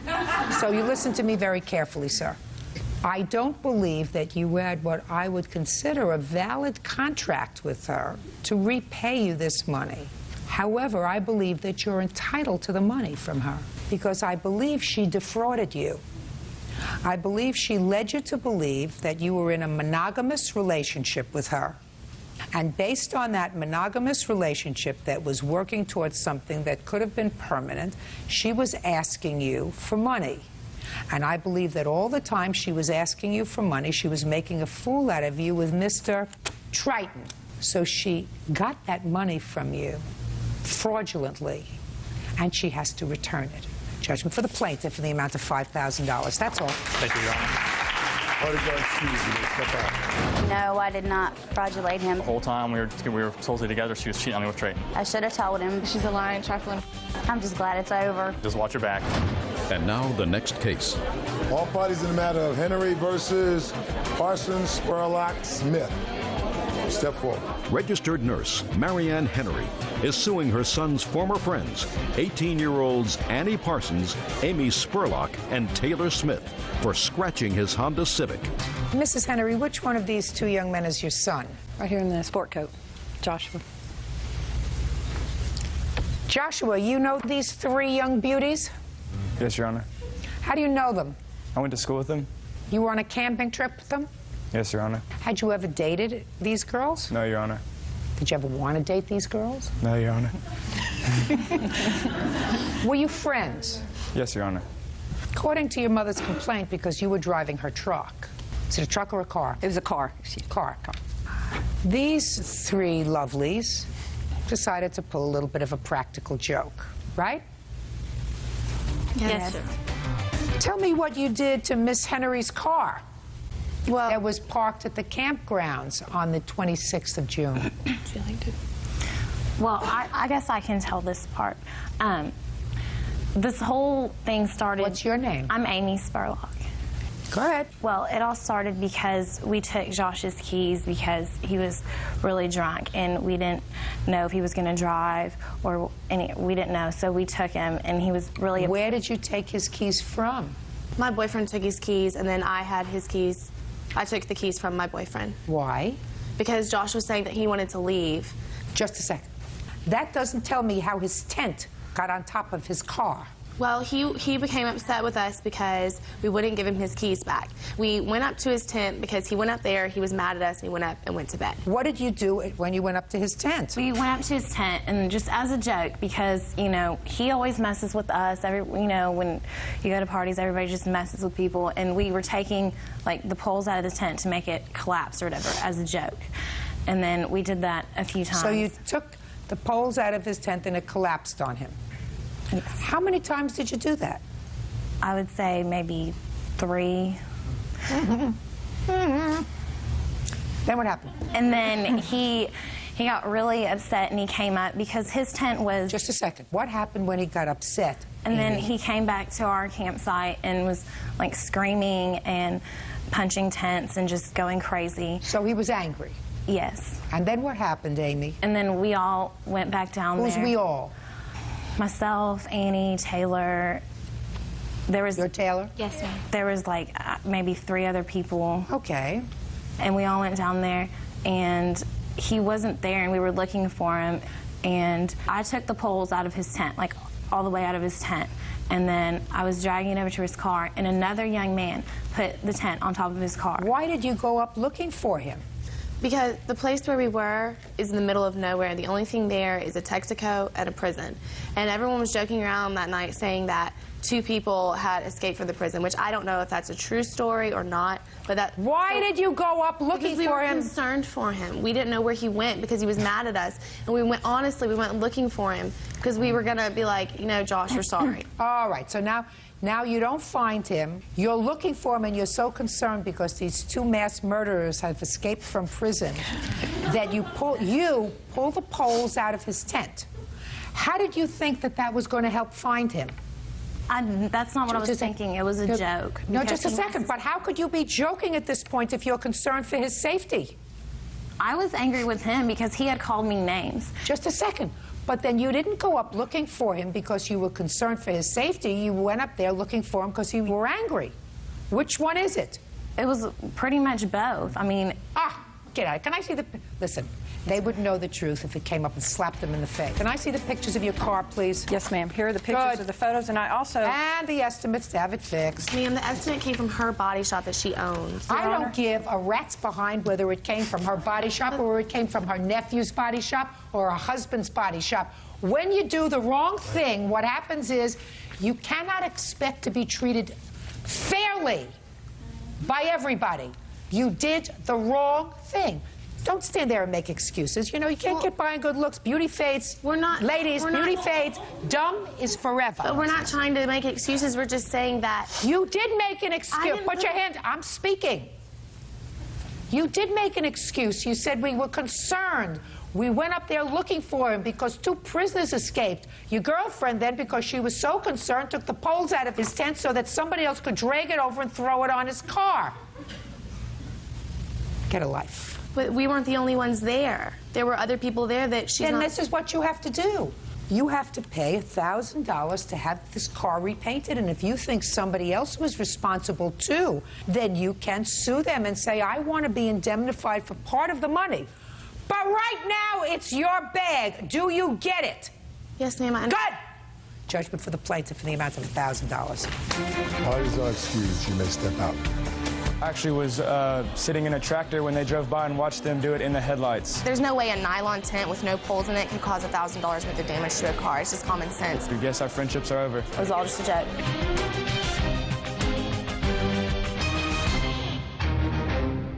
I started to breastfeed. She says, well, sure, just whip it out. She raised her sweater, she exposed her breast, and that's what I had a problem with. It happened in a flash. She came up out of her chair and hit me across the side of the face. She was this close. I was afraid. Should have kept your hands to yourself. I'm not being judgmental. It is a natural occurrence, and you can do it. But you don't. For punching him in the mouth at work. Craig says the assault took place in the middle of the lunch rush. All rise. Quiet in the courtroom, please. Quiet in the courtroom, please. Yeah, this is case number 145 on the calendar in the matter of Barr versus Baum. Thank you. You're welcome, Judge. Parties have been sworn in. You may be seated. Folks, have a seat, please.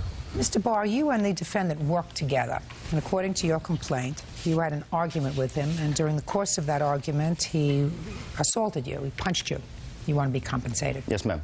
Mr. Baum said it is true that you did have an argument.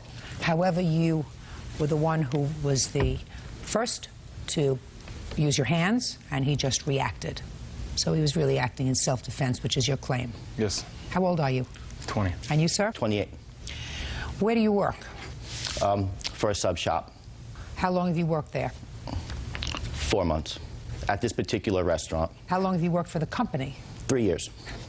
And you manage this restaurant? Yes, ma'am. General manager. And Mr. Baum, how long did you work at this particular restaurant? Worked there for about 2 months. 2 months. Yes, ma'am. And Mr. Barr was your boss? Yes. Okay. What kind of work did you do there? Sandwich artist. Sandwich artist. Sandwich artist? I made the sandwiches. Sandwich artist. When did this argument take place? 5/22 of this year. What time? I'd say about 1:30. 1:30 is lunchtime, so you must have been busy. Real busy. Real busy. So tell me what happened, Mr. Barr. Being the manager, I usually generally don't work on the weekends, but seeing as I had hired... Listen to me. What I want you to do is, I want you to look at me when you're testifying. I don't want you to look over there. I don't want you to look over there. I don't want you to look. I want you to look at me. And I want you to answer my question, which is, what happened on May 22nd, 2004, at approximately 1:30 in the afternoon? I went back to the restaurant, and I made a beeline toward Chris, which was a new employee. You went back to the restaurant, which I assume meant that you left the restaurant at some point. Yes. When had you arrived at the restaurant? Open, 8 o'clock in the morning. And what time did you leave? About 10:30 to go make the bank deposit for the earnings for the day before. And what time did you return? About 12:30. Took you 2 hours to make a deposit? I was doing personal matters. I wasn't scheduled to work that day. Okay. So you got back at 12:30. When you got back at 12:30, what happened? I had asked Chris how the day was going. It was his first day. I'd asked him how... First day? As working as an employee for the store. You're Chris? Yes, ma'am. Step up. So you said to Chris, that's you, raise your hand. You said to Chris, who was a new employee? Mm-hmm. This gentleman was a yes. new employee. You said, how are things going? Exactly. How you liking it? Are you picking things up? Is Nick and the other girl showing you stuff? Okay. And Chris said? Nothing positive toward Nick. They're not getting along. Nick's telling me he's not doing stuff right. He's ready to walk out. You mean Chris is ready to leave? Chris is ready to walk out. Nick's having an attitude. And earlier that morning, I observed Nick having an attitude toward customers. I knew there was something on his chest. I figured it would just shake it off as the day went on. But obviously it didn't. It progressed. So what happened next? I asked the other girl who was working there, what has she seen? Well, what's going on? I don't want you to tell me what she said. Exactly. Well, anyway, I asked another staff member what they thought of the situation. They shook their head, walked away. They didn't want no part of any of the nonsense. I had then started to walk up to the register. I noticed that Nick was being rudely toward an elderly lady he was cashing out. I asked Nick what was he saying to her? Just the tone in the voice, not a typical friendly restaurant attitude that you'd want someone to have at this particular establishment. We uptalk friendly, courteous, smile. So he was being short? To say the least. Okay. Well, I have to envision what you're saying, sir, because you're not being more articulate. You want to try to explain better what you observed with regard to this elderly Just woman? his body language and his tone of his voice. Okay. So, what happened next? I asked him to leave the restaurant. I said, Nick, please leave. Get out. I wasn't firing him. I just wanted him out the restaurant that day.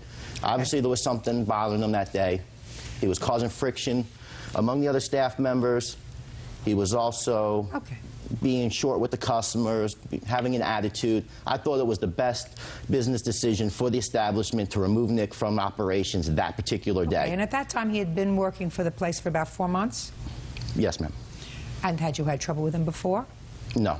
So this was an unusual occurrence? That's what I was telling you. Something was obviously bothering him that day. Okay, good. So you told him to leave. Good Exactly. idea. What happened? I continued to cash somebody out. Just as I closed the cash register door, turned my back, he punches me in the mouth. Didn't see it coming. It was over my shoulder. It was a sucker punch. She drilled me in the mouth pretty hard. He began to start to swing other hands at me. I was able to block him. Somehow we got into a stance, wrestled. My first instance was to get him away from the glass, away from the knives, away from the customers, because meanwhile the line's out the door. There's all these people in the establishment, and this is what they're saying. They're saying Nick attacking the manager. I got Nick out into the lobby. I led up. As I led him up, I had blood going down. I went like this, tried to get my bearings straight. What's going on? Why am I bleeding? And next thing you know, Nick and Chris were running down the street like two little girls. Okay. Judge Judy continues in a moment. What happened after you pushed him in the back? He turned around and scratched me like a girl. Well, didn't you report it to the police, sir? I'm a felon. I'm not going to get arrested for someone fighting with me. What kind of felony? 2 criminal mischief and 2 grand theft. And later today, You say because she breached the agreement, I should be able to use these songs for my own purposes in the future. He can't do that. That's my melody. real cases, real people. Judge Judy. Sandwich store manager Craig Barr says former employee Nick Baum punched him in the mouth at work. Nick says Craig slapped his hand. What kind of injury did you suffer, Mr. Barr? I was treated at the emergency room for 4 stitches inside and outside of my lip. It seems to be that when he hit me, my teeth went through my bottom lip. You had 4 stitches in 4 stitches, and I need to go back for plastic laser surgery once all the scar tissue settles, and then they can see exactly how they can make this to be not a permanent injury. Okay, who is this? This is a witness. Her name's Shannon. She was there that day. All right, Mr. Baum, I'd like you can sit down. I'd like you to tell me your version of the events. You were having a bad day. Why were you having a bad day, Mr. Baum? Because Christopher Struss was not up to date on his job. He wasn't doing it properly. But he was a new employee, Mr. Baum. I know. That's the whole thing. You know, friends can't work together. So he was your friend? Yes, we are friends. Before that, the whole thing, we had picked him up from Port Charlotte to bring him in. So you got him the job? It was his idea for the job. But he didn't know Chris, did he? Yes, he did. You knew Chris from before? I knew him from the streets. You told him about Chris? Exactly. Well, I didn't tell him that he needed a job. He come over to stay the weekend. At your house? At his house. I was living with him. Oh. That's not necessarily true, Your Honor. Yes, it is. Just a second. Mr. Baum was living at your house? I wouldn't say that. He was staying there. He was kicked out of his previous residence for his hostile attitude toward the people he was staying with. Okay. And he was staying at your house? I guess so. I still have his house key. Take your hands out of your pockets. He was staying at your house, and Chris was staying at your house? He'd asked to stay for the weekend. Okay, fine. So now he's back at the shop, Mr. Baum. So now tell me what happened with Mr. Barr. When he had come in, me and Christopher confronted him about what we were talking about, him not doing his job right. He didn't want to hear it. He ignored it. He walked straight up and down the line. Then come to me while I'm proceeding to help a customer. Not no old woman, a gentleman. He then smacked my hand, pushed in front of me, told me to get the hell out. How did he do that, sir? I'm standing here at the register. Chris, stand up over there. You're standing next to the register. Say this is me. This is me. He's on the register helping a customer. No. Who's on the register? Myself. You're on the register. Say he's me. He's playing you. Yes. Listen to me. He's you. He's at the register now. And I'm Mr. Barr. And you're Mr. Barr. So make like you're at the register. He come up, smack my hand. Oh, show me how he did that. Okay, he pushed your hand away. No, he hit it. He hit it hard with force. And he said, get out. He didn't ask him. I didn't ask you anything. You went like this. Pushed your hand up. And then squeezed in front of me between the register as I'm helping. Okay. And then what happened, sir? I pushed him. Stepped back. How did you put? No, show me how you pushed him. Okay, so you pushed him from the back. And then. And the shot. I did. Do you hear? I didn't ask you a thing. And then what happened after you pushed him in the back? He turned around and scratched me like a girl. How did he scratch you? From the left top corner of my forehead across to my bottom right eye. With his nails? Nails and all. I still got a faint scar. Well, didn't you report it to the police, sir? Nope. Why not? So I'm a felon. I'm not going to get arrested for someone fighting with me. What do you mean you're a felon? I have felony on my record. What kind of felony? 4 felonies of 3rd degree, 2 criminal mischief, and 2 grand theft. Criminal mischief is usually not a felony, sir. When its damages consisted over $500. What kind of damages, sir? Damages of property. And you left? I left. After. Well, weren't you? But now, see, we're skipping a large part here. After he scratched me, I then hit him. He fell down. He's like, oh, we're supposed to be boys. I then went to walk out. He grabbed me by my leg. I fell over. He tried to get on top of me. I threw him on the wall and walked out. Do we have any photographs, sir, of the damage to your lip? I got photographs and all the necessary paperwork. I also have a claim number from the Largo Police Department. They wouldn't release the actual police report because they're a little slow in their paperwork and it's not public record yet. Your Honor, just for the record. Step up, madam. Tell me your name. I'm Shannon Levantia. Levantia? 17-year-old girlfriend. I apologize. Miss Levantia, what capacity you were at the restaurant on the 22nd of May, 2004? I was there getting a sandwich. Tell me what happened with regard to any hitting, slapping. All that I had seen was Nicholas hit Craig. I didn't see Craig swing on Nick at all. Then they wrestled out into the lobby, and that's all I had seen. Is it possible, Nick, that you were disrespectful or less than courteous towards customers on that day? We had 20 customers in that line. I'm just asking you a question. I was being straightforward with them to get them in and out. I was not trying to spend any time with them. I was not in any way uncourteous listen with to them. me very carefully, sir. I didn't ask you for excuses. I said, is it possible that you were being less than courteous to the customers who were there? Not with the customers, no. Okay. When was your last arrest, Nick? November 23rd, 2002. Did you spend any time in jail? 9 months. When did you get out? It was actually 215 days, so that'd be June 26, 2003. And when did you go to work for Mr. Barr? I can't recall what the actual date was. What date did he start working for you? Middle of April. He had worked in another restaurant. How long do you know him, Mr. Barr? From the original store. Only from the original store through business? Yes, ma'am. So you gave him an opportunity? I gave him a second chance to come back into the company. Is that right? Yes, ma'am. And what happened at your last job, Nick? I walked out on him. Why? I didn't like his work, and I was paid too little. And despite that, Mr. Barr gave you another opportunity to... More money, yeah. So he evidently liked you. Yeah, because I was good at what I did. So I'm trying to think of why Mr. Barr, who was a perfectly nice guy... No. Who gave you... to you... No, he wasn't. Not exactly. He wasn't. Well, according to you, he was. There was a lot of confrontations up to the point where I wound up living with him. You say goodbye. You're a big guy. You spend 9 months in prison. You know what it's like to have to fend off people and take care of yourself and be responsible for your own safety, right? You know all about that. So if somebody is being not nice to you, big boy, pack up and you leave. You chose not to do that. So I don't want to hear that Mr. Barr That choice was not an option until the end. There was no real... What do you mean a choice was not an option? You mean you were an indentured servant? That's not We what don't I'm have trying to indentured say. servitude in this country anymore, sir. You have free will, which means if somebody isn't nice to you, you leave. Nick, I don't believe you. I don't believe you. I believe that maybe he knocked your hand off the cash register. That doesn't justify punching him in the face, causing him to have 4 stitches and a permanent scar on his lip, which are reflected in here. Judgment for the plaintiff in the amount of $2,500. That's all. Step out. Step out. Parties are excused. You may step out. No comment. I wasn't really at fault. He put his hands on me. What can I say? You know, if I knew it was going to be like this, I would have hit him more than once. And now the next case.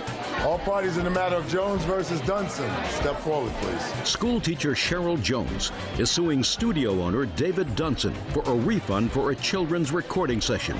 Cheryl says David never finished the job. Looks like we got a lot of show and tell here, but let me see if I can simplify this.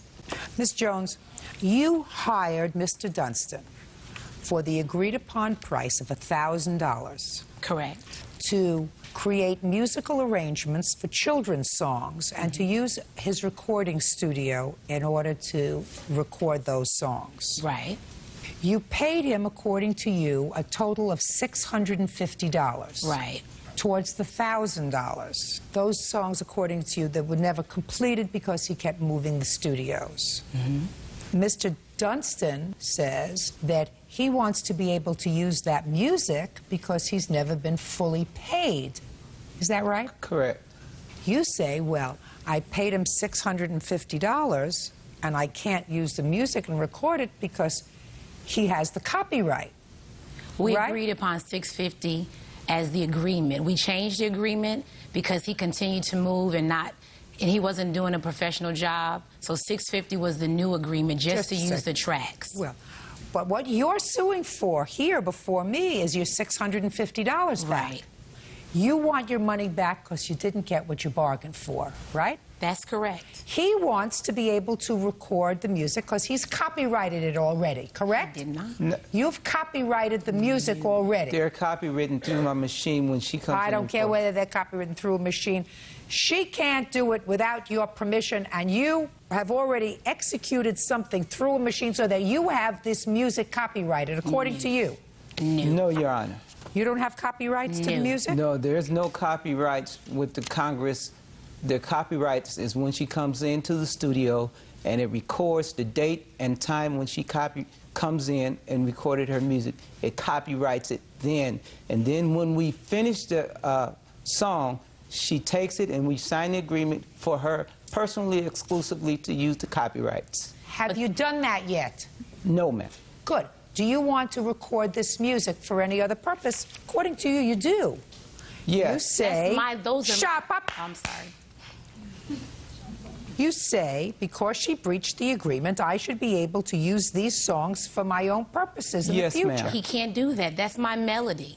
Well, he cannot use that with my melody. I sang those songs to him. He created the music around me singing it. That's my melody. He can't use that. You're suing him for $650 back. I'm going to give you your $650 back. You didn't get what you bargained for. That's all I have to do. Do you understand that, sir? She didn't get what she bargained for. You have to give her back her money. Now, whether you can use these songs or she can use these songs, I don't have to deal with it. She's suing for $650, and you didn't give her a complete track of children's music. I gave her all 12, Your Honor. And she's... No. You say here she breached the agreement, and I should be able to use those songs if I want to.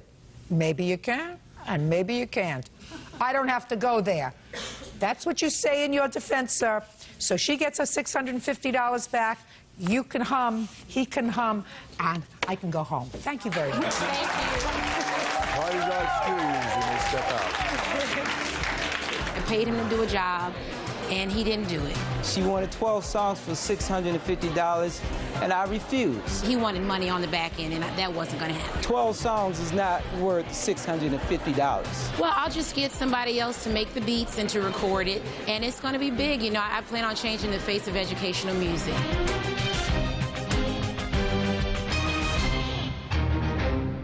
You had a little bit of a crush on him. I did. He was saying all this charming baloney, and I fell for it. He was her dreamboat. I liked her as a friend. Did you tell her that? Until he took her for a ride. You did spend money on him. The trip to Spain that he took with you. He said that he would pay me back the full amount. Judge Judy. You were toying with her affections. What goes around comes around. Her friend Shannon Sieber owes for a trip to Spain. Shannon claims Lydia is upset that he only wants to be friends. All right. $444 was the plane ticket, is that right? Correct. And then there was some expenses for the hotel. Correct, because we were there for 5 days and 4 nights. And you are asking for $350, which is less than the cost of the ticket, so your $300, sir, paid portion of the plane ticket. Did you know that? No, I did not. Look at that. You paid part of the plane ticket and you didn't even know it. That's great. Mr. Sieber, you look like a sweet young man. You're 22 years old, so I will attribute some of what you say to me today as being words from somebody who is not yet fully cooked. Just starting to shave and just starting to feel, feel yourself. So I want you to understand something. You're supposed to have a reasonable moral compass. You're not supposed to toy with somebody else's affections.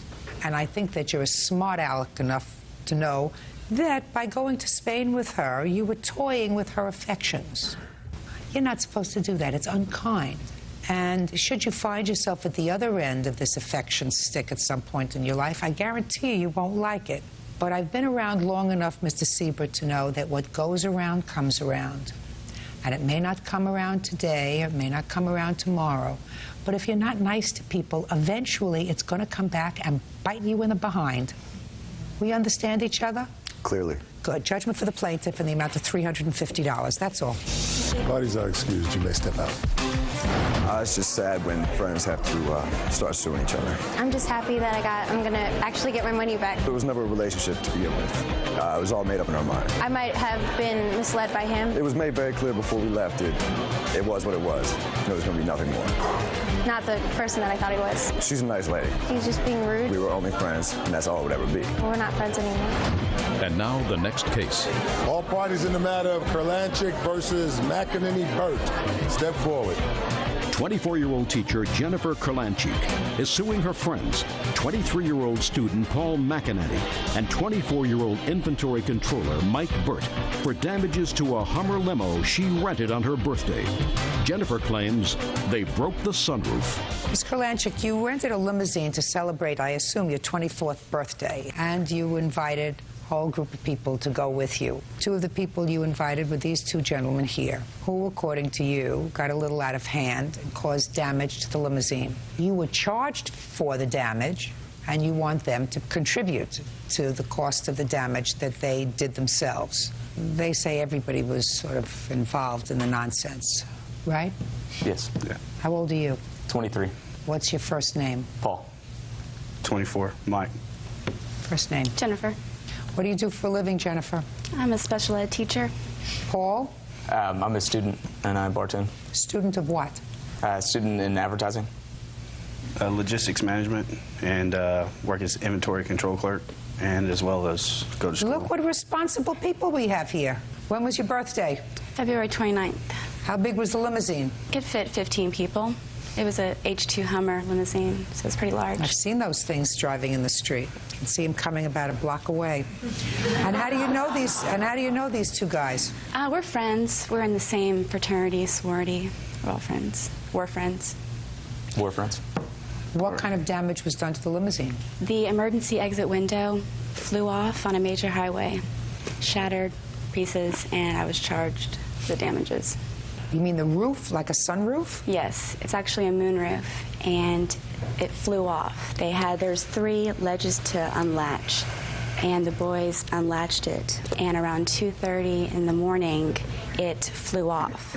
I didn't see it fly off. That's my witness saw. How do you know it was these two boys that unlatched the moonroof? Well, when the incident happened, Mike looked at me and said, "Don't worry, I'll take care of it." And I didn't know what actually had happened. I was like, "Okay, fine, you can take care of it." After the incident happened, Paul comes up to me and he says, "Well, I was touching a button that made the sunroof go up and down." And that's where I was like, oh, so Paul and Mike were doing it. They were also at the back of the vehicle where the sunroof was located, along with Tracy and one of her friends. So that's all that you know about how this happened? Mm-hmm.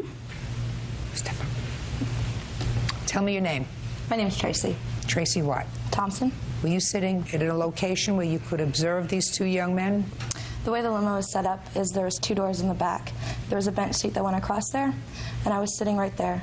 At the top where the moonroof was, there was a stereo, buttons to turn on the lights in the bar. At that point in time, I had seen people playing with all the lights because lights were changing, everything was moving around. Then all of a sudden, moonroof flew off the top of the car. It was gone. Both of these two looked at each other like, what do we do now? So, how many people were sitting in their general vicinity? There was one other person sitting next to me, and it was me. It was these two in front of us. And then the rest of the limo went down with people sitting all the way down in the front. Now, you say other people were touching the buttons, other than Mike and Paul? Not that I know of. So it was just Mike and Paul touching the buttons? They were the only two that could touch the buttons. There was nobody else around. Okay. Judge Judy continues in a moment. I told everybody in this limousine, you cause any damage, you can be responsible for it, because I had to sign basically. Shh, shh.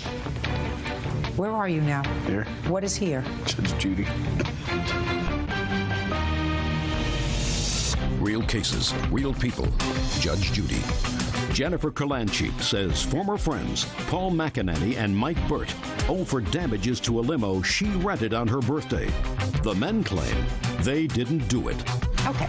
Did you say to Jennifer when the moonroof flew off, "Don't worry, I'll take care of it"? That's correct. I did say that, but that was at the end of the night. Okay. Now, when you said, "Don't worry, I'll take care of it," were you referring to the moonroof? No, I was referring to the driver because he was getting a little irate and telling us, who's paying for it, who's paying for it. And as we stopped the car, exited, I told her, you know, we're going to take care of it. We're going to help you out as far as talking to the limo driver, saying who was at fault and this, that, and the other.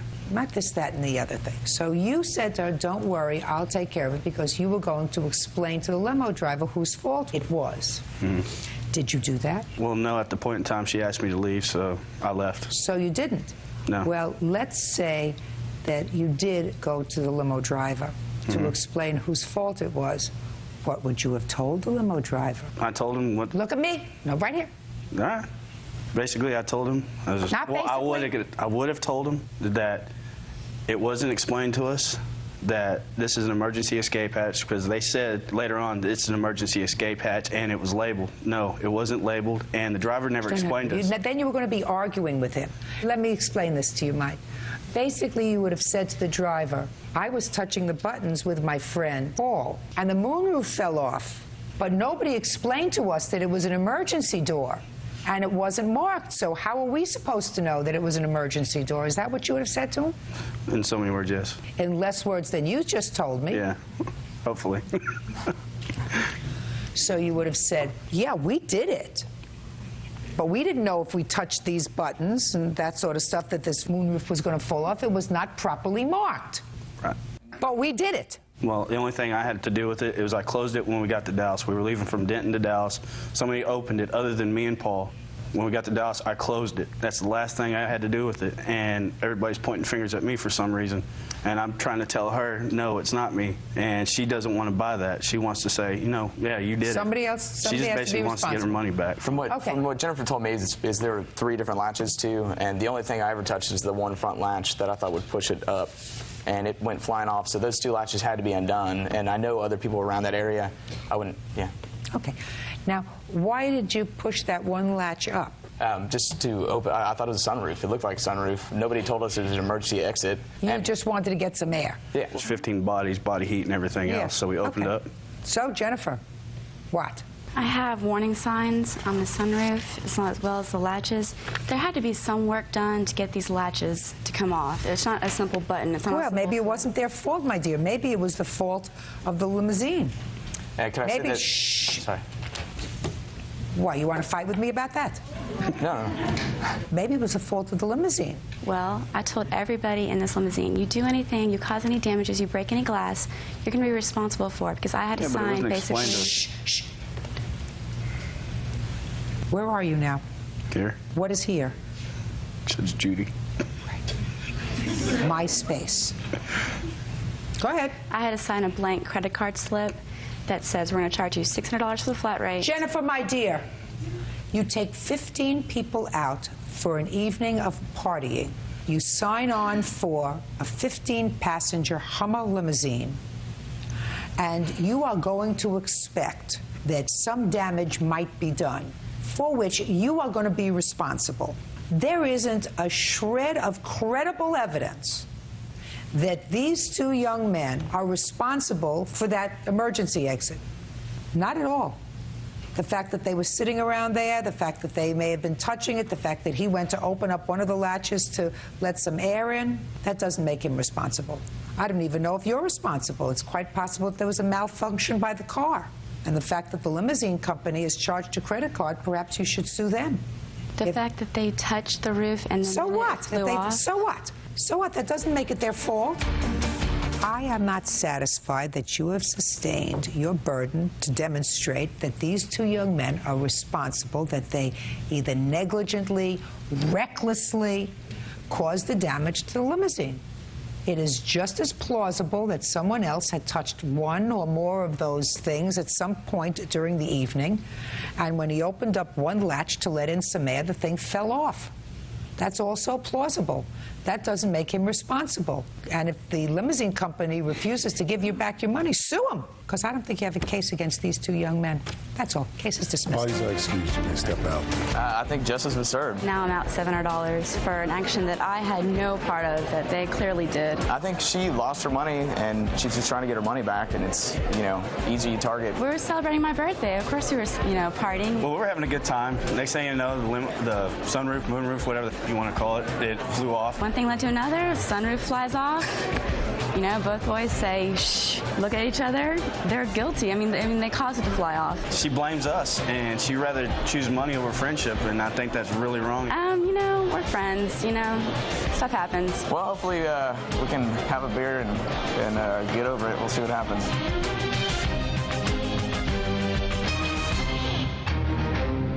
We were kissing, fondling, touching. One night of passion. The plan was for her to come inside the house. How do you know that was the plan? She said, wait till we get to your house. That would be a clue. Did it get out of hand? He spit in my face. He pushed me into the door. Did you spit at her? After I was slapped. Can I see the police report? I didn't file a police report. Judge Judy. You didn't want to notify the police? I don't want to send him to jail or anything. I just...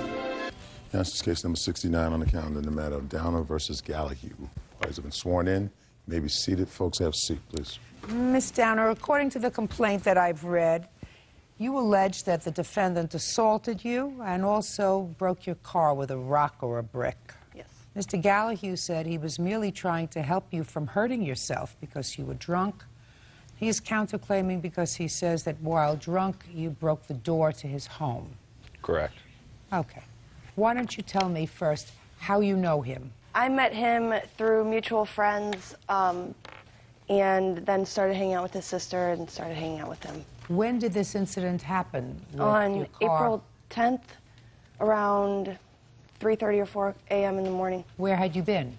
Working. Where do you work? Well, I previously worked at a bar on the Landing in St. Louis. All right, let's go to April 9th. Okay. Where were you on April 9th at about 11 o'clock in the evening? Working. And where was Mr. Gallagher? I don't know. When did you first see him? At what time? When I was getting off work around... What time? Around 2:30. Where did you see him?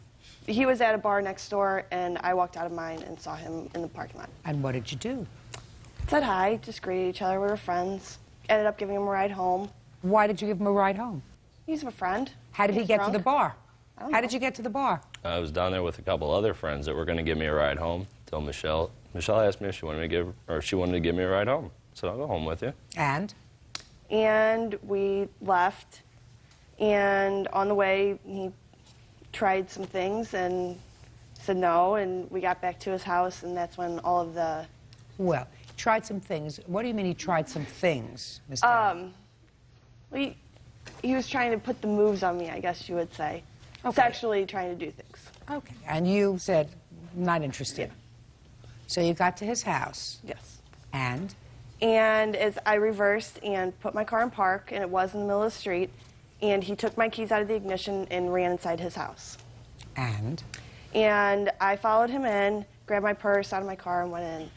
And that's when I asked him, hey, you know, can I have my keys back? At first it was funny because we're friends and he was just playing a joke, but then it was late in the morning and I wanted to go home. And he wouldn't give me my keys back, and it went on for a while, and then I started getting upset because I wanted to go home. Then we started getting an argument. One thing happened and he spit in my face. So I slapped him on the cheek, and that's when he pushed me into the door. And that's when I got the eye, when I got hit on my eye. And then?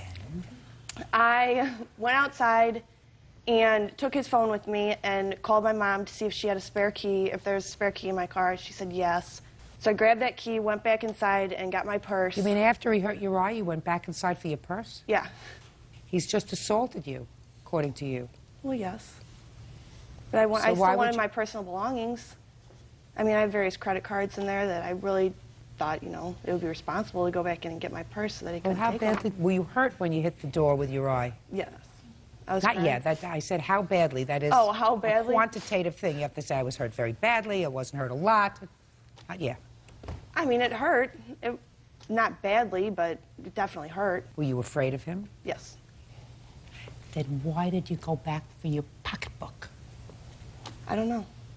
I wanted it. So you went back for your pocketbook? Yes, ma'am. And then what happened? Then I went and got in my car and drove up to the gas station up the street to call her.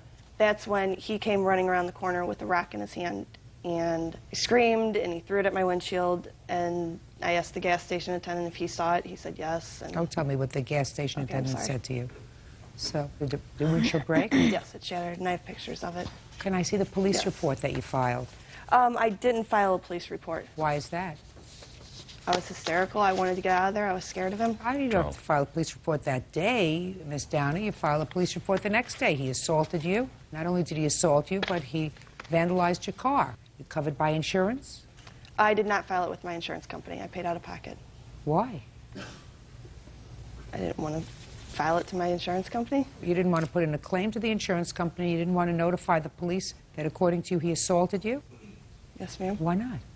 I don't know. He's supposed to. I mean, I don't want to send him to jail or anything. I just would rather him pay for my windshield and pay for the work that I Well, missed. may I have the bill that you had for your eye? It wasn't damaged to the point where I had to go to the doctor. It was just... Well, weren't you concerned? You were injured near your eye. Could have caused all kinds of difficulty. No. So you didn't go to a doctor with regard to the eye? No. And you didn't call the police with regard to the assault or the vandalizing your car? Yes, ma'am. So I guess you didn't figure this was too big a deal. Now, let's go to you, Mr. Galley. I read your answer, and you have a whole different perspective on what happened on the night of April 10th. Yeah, a lot of what she says is true. There's a few parts she missed out. Like Okay, we didn't so that I don't have to be bothered with things that you agree on, why don't you just tell me the things that you don't agree with? We did not meet in the parking lot. We met at the bar next door where my witness works. We were on the DJ booth messing around. What does that mean, messing around? Kissing, fondling, touching. You mean... Not all three of us, or me and him, her and I. Okay. All right. Had she been working that night? Yes, she has, which is also a club that he used to work at. The Shots girls sell shots and drink shots. Okay. So what you're saying is when she got off of work, she came next door? Yes. Did you forget that? Pardon me? Did you forget to tell me that? No. Well, is it true that you went next door? Yes. Why didn't you tell me that? I didn't think it was pertinent. Well, it's pertinent to tell me whether you met him in a parking lot or whether you met him in a bar and you were drinking in the bar with him before you gave him a ride home. I didn't drink in the bar with him. Did you drink at all that evening? Yes, I did. Where? At a place that I worked at. Judge Judy continues in a moment. plan was for her to come inside the house. I knew Okay, she how do was you know drunk. that that was the plan, sir? Actually, on the way home when we were messing around, she said, wait till we get to your house. That's how I know. That would be a clue. That is a clue. And later today, You never drove her car? I drove it on occasion, but not that night. You're talking about 2 years ago. Exactly. You remember 2 years I ago? remember a lot of definitely? things. I got a good memory. You're a smart aleck. real cases, real people. Judge Judy. Michelle Downer says her former friend Jason Gallahue assaulted her and vandalized her car. Michelle says Jason was angry because she turned down his advances. Next. From there, we get in the car, go home. If she was leaving and just dropping me off... Don't say if she was leaving, just dropping me off. Just tell me Okay. what you don't agree with, sir. The plan was for her to come inside the house. I knew Okay, she how do was you know drunk, that that was the plan, sir? because that's what we talked about. Actually, on the way home when we were messing around, she said, wait till we get to your house. That's how I know. That would be a clue. That is a clue. Right. That was a good clue. I mean, that's pretty much what we disagree on. We get inside, we're arguing, she is correct. I took her keys because I know she has one DWI. Got in an accident and totaled the car already. I don't want her to get in another Had you accident. been drinking that night, Mr. Gallahue? Yes. So the both of you had been drinking, and Yes. she was driving, Yes. and you were driving in her car. Yes. That was foolish, right? Correct. Tend to do foolish things. Well, only if you're young and drunk. Correct. So what you're telling me is that the two of you were both under the influence of alcohol that evening and did some very stupid things. Yes. And did you spit at her? Yes, I did. After I was slapped. Okay, so you say she slapped you first. She So did you slap me. Why did she slap you? Because I had her keys. I wouldn't give her her keys and let her drive home. And I assume the plan was to come into your home and to bring to fruition the evening's earlier activities. in your Temptation, house. possibly? Yes? Possibly. Right? Now, was that activity accomplished? No. Is that perchance why you had her keys? No. It is not why I had her Oh. keys. So you had your keys because you were being a good Samaritan. No, I'm just asking you. Just answer my Yeah, I question. guess you could yes. say that. Yes. All right. So. But I did lose the keys. All right. After You I lost took. the keys. Yeah. Yeah, And yeah. she slapped you. You spit in her face. You pushed her. Yes. And did she hit her face when you pushed her? I don't believe so. Oh, you don't know. But there is one other part that she did leave out. Whenever Which she is? was leaving and slammed the door, she did break my basement door window. Okay. Now tell me about the rock that you gently threw, according to you, the rock that I have to quote this because I found it fascinating. You ready for this? You ready for this? I'm ready. Okay. She ran out of my house and slammed the door, breaking the window. I was extremely upset, so I grabbed a rock and tossed it gently at her car. Like Now, ginger. so I would like you, please, sir, to just step back for a moment. Just take 2 steps back and show me how you gently throw a rock at her car. It might have been, I was drunk, I didn't know. I had drinks, it might have been overhanded. And you broke the windshield on her car. Yeah, that's where it landed. Okay. How much did the windshield cost? $265.69. And how much did the window on the door cost? I put it in myself. So how much did it cost? $42 for the actual window itself. And your labor Of course. is free, right? Oh, no. Oh, no. What do you do for a living, sir? Actually, I'm a project manager. For what? Dance club. Well, that's a nice title anyway. Sure. I like project manager anyway. Okay. When she broke the window in your house, did you call the police? No. Are you angry with her? No. Are you I angry? Shh. Are you angry with him? Yes, ma'am. Get over it. Get over it. Sounds to me like you both had a little too much to drink and got pretty much what you deserved. Your case is dismissed, and so is your counterclaim. Goodbye. Parties are excused. You may step out. When I was attacked at the club, I was trying to fulfill her sexual needs, go back to the house. I don't know, she was obviously too drunk for that. He was a liar. I was there at the club that they work in. I was actually the DJ for it. You know, they were falling out of the DJ booth, stumbling drunk. He spit in my face. That's disrespect in my book, and you don't spit in people's faces. She was drunk. I wanted to save a friend, trying to be a good Samaritan. He lied about advances. That was pretty much it. I still don't think I broke his door, though, but it got dismissed. And now the next case. All parties in the matter of Gerber versus Holtmeyer. Step forward, please. 27-year-old nurse Lauren Gerber is suing her former friend, nurse's aide Gregory Holtmeyer, for punching her windshield. Gregory claims it never happened. Ms. Gerber, the defendant was a friend of yours, and it is your claim that he twice damaged your car. You want him to pay for the damage. Mr. Holtmeyer said he never damaged your car. You're just annoyed because he no longer wants to be a friend of yours, and he's moved on to a relationship with somebody, a relationship that he believes you wanted to have with him, but he wasn't interested. Is that what you're saying? Yeah, Well, I read your answer. If there's anything that I said there that's wrong, please correct me. that's close. I like to be precise. That was precise. Don't be annoying, Mr. Holtmeyer. All right, Ms. Gerber, when was the first time he damaged your car? Was in February of 2002. Under what circumstances? He was pulling my vehicle out of the driveway, which was next to my house, and he got a little too close to the house, and it hit the driver's side mirror, which shattered and also scraped the left fender. And you were in the car at the time? I was in the passenger seat. When was the second time he damaged your car?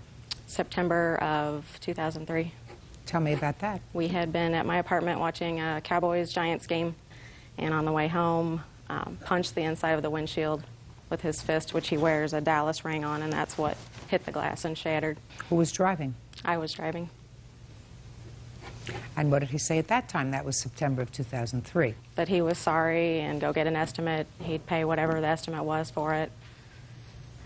Between February 2002 and September of 2003, did you let him drive your car? On occasion.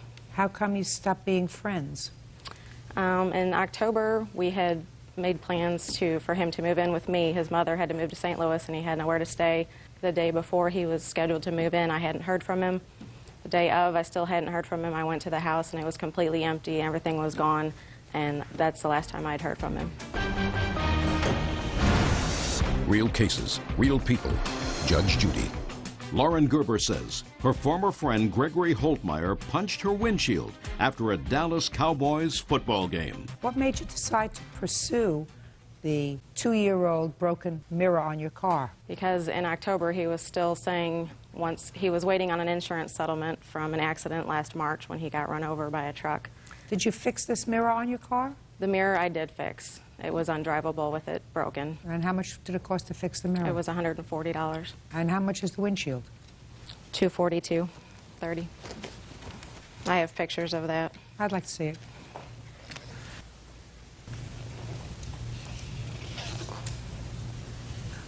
Let's hear about this side mirror in February of 2002, sir. I don't know anything about that. When I had come home from Indiana, I did call her, and I would go over to her house, and we would sometimes drink and watch TV or hang out on the porch and just talk about, at that time she was seeing Lance, a boyfriend of hers. And I'd like to hear this. That night, I guess the night she's talking about, I don't remember driving her car home. So that's news to me. If I broke anything or ran into something, I would like to see evidence of that. No, what she said was that you were pulling out of her driveway. Impossible. Why is it impossible? I'd have to be in the driver's seat. Yes. You never drove her car? I drove it on occasion, but not that night. How do you know? Because I know. You're I got talking out about on the 2 years- passenger side and went home. You're talking about 2 years ago. Exactly. You remember 2 years ago? I remember a lot of definitely? things. I got a good memory. You're a smart aleck. Maybe.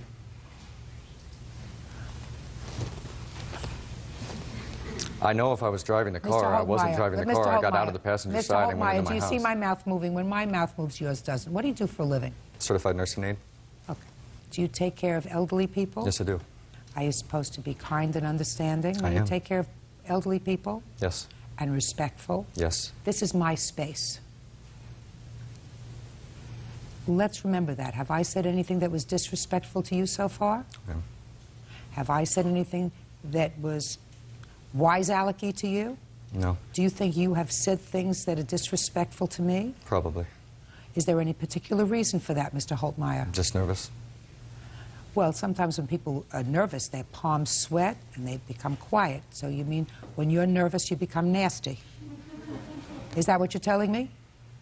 I guess. Clearly. When you're nervous, you become nasty. I would certainly hope that your employers will be watching this case so that they can ascertain what happens to you when you become under stress.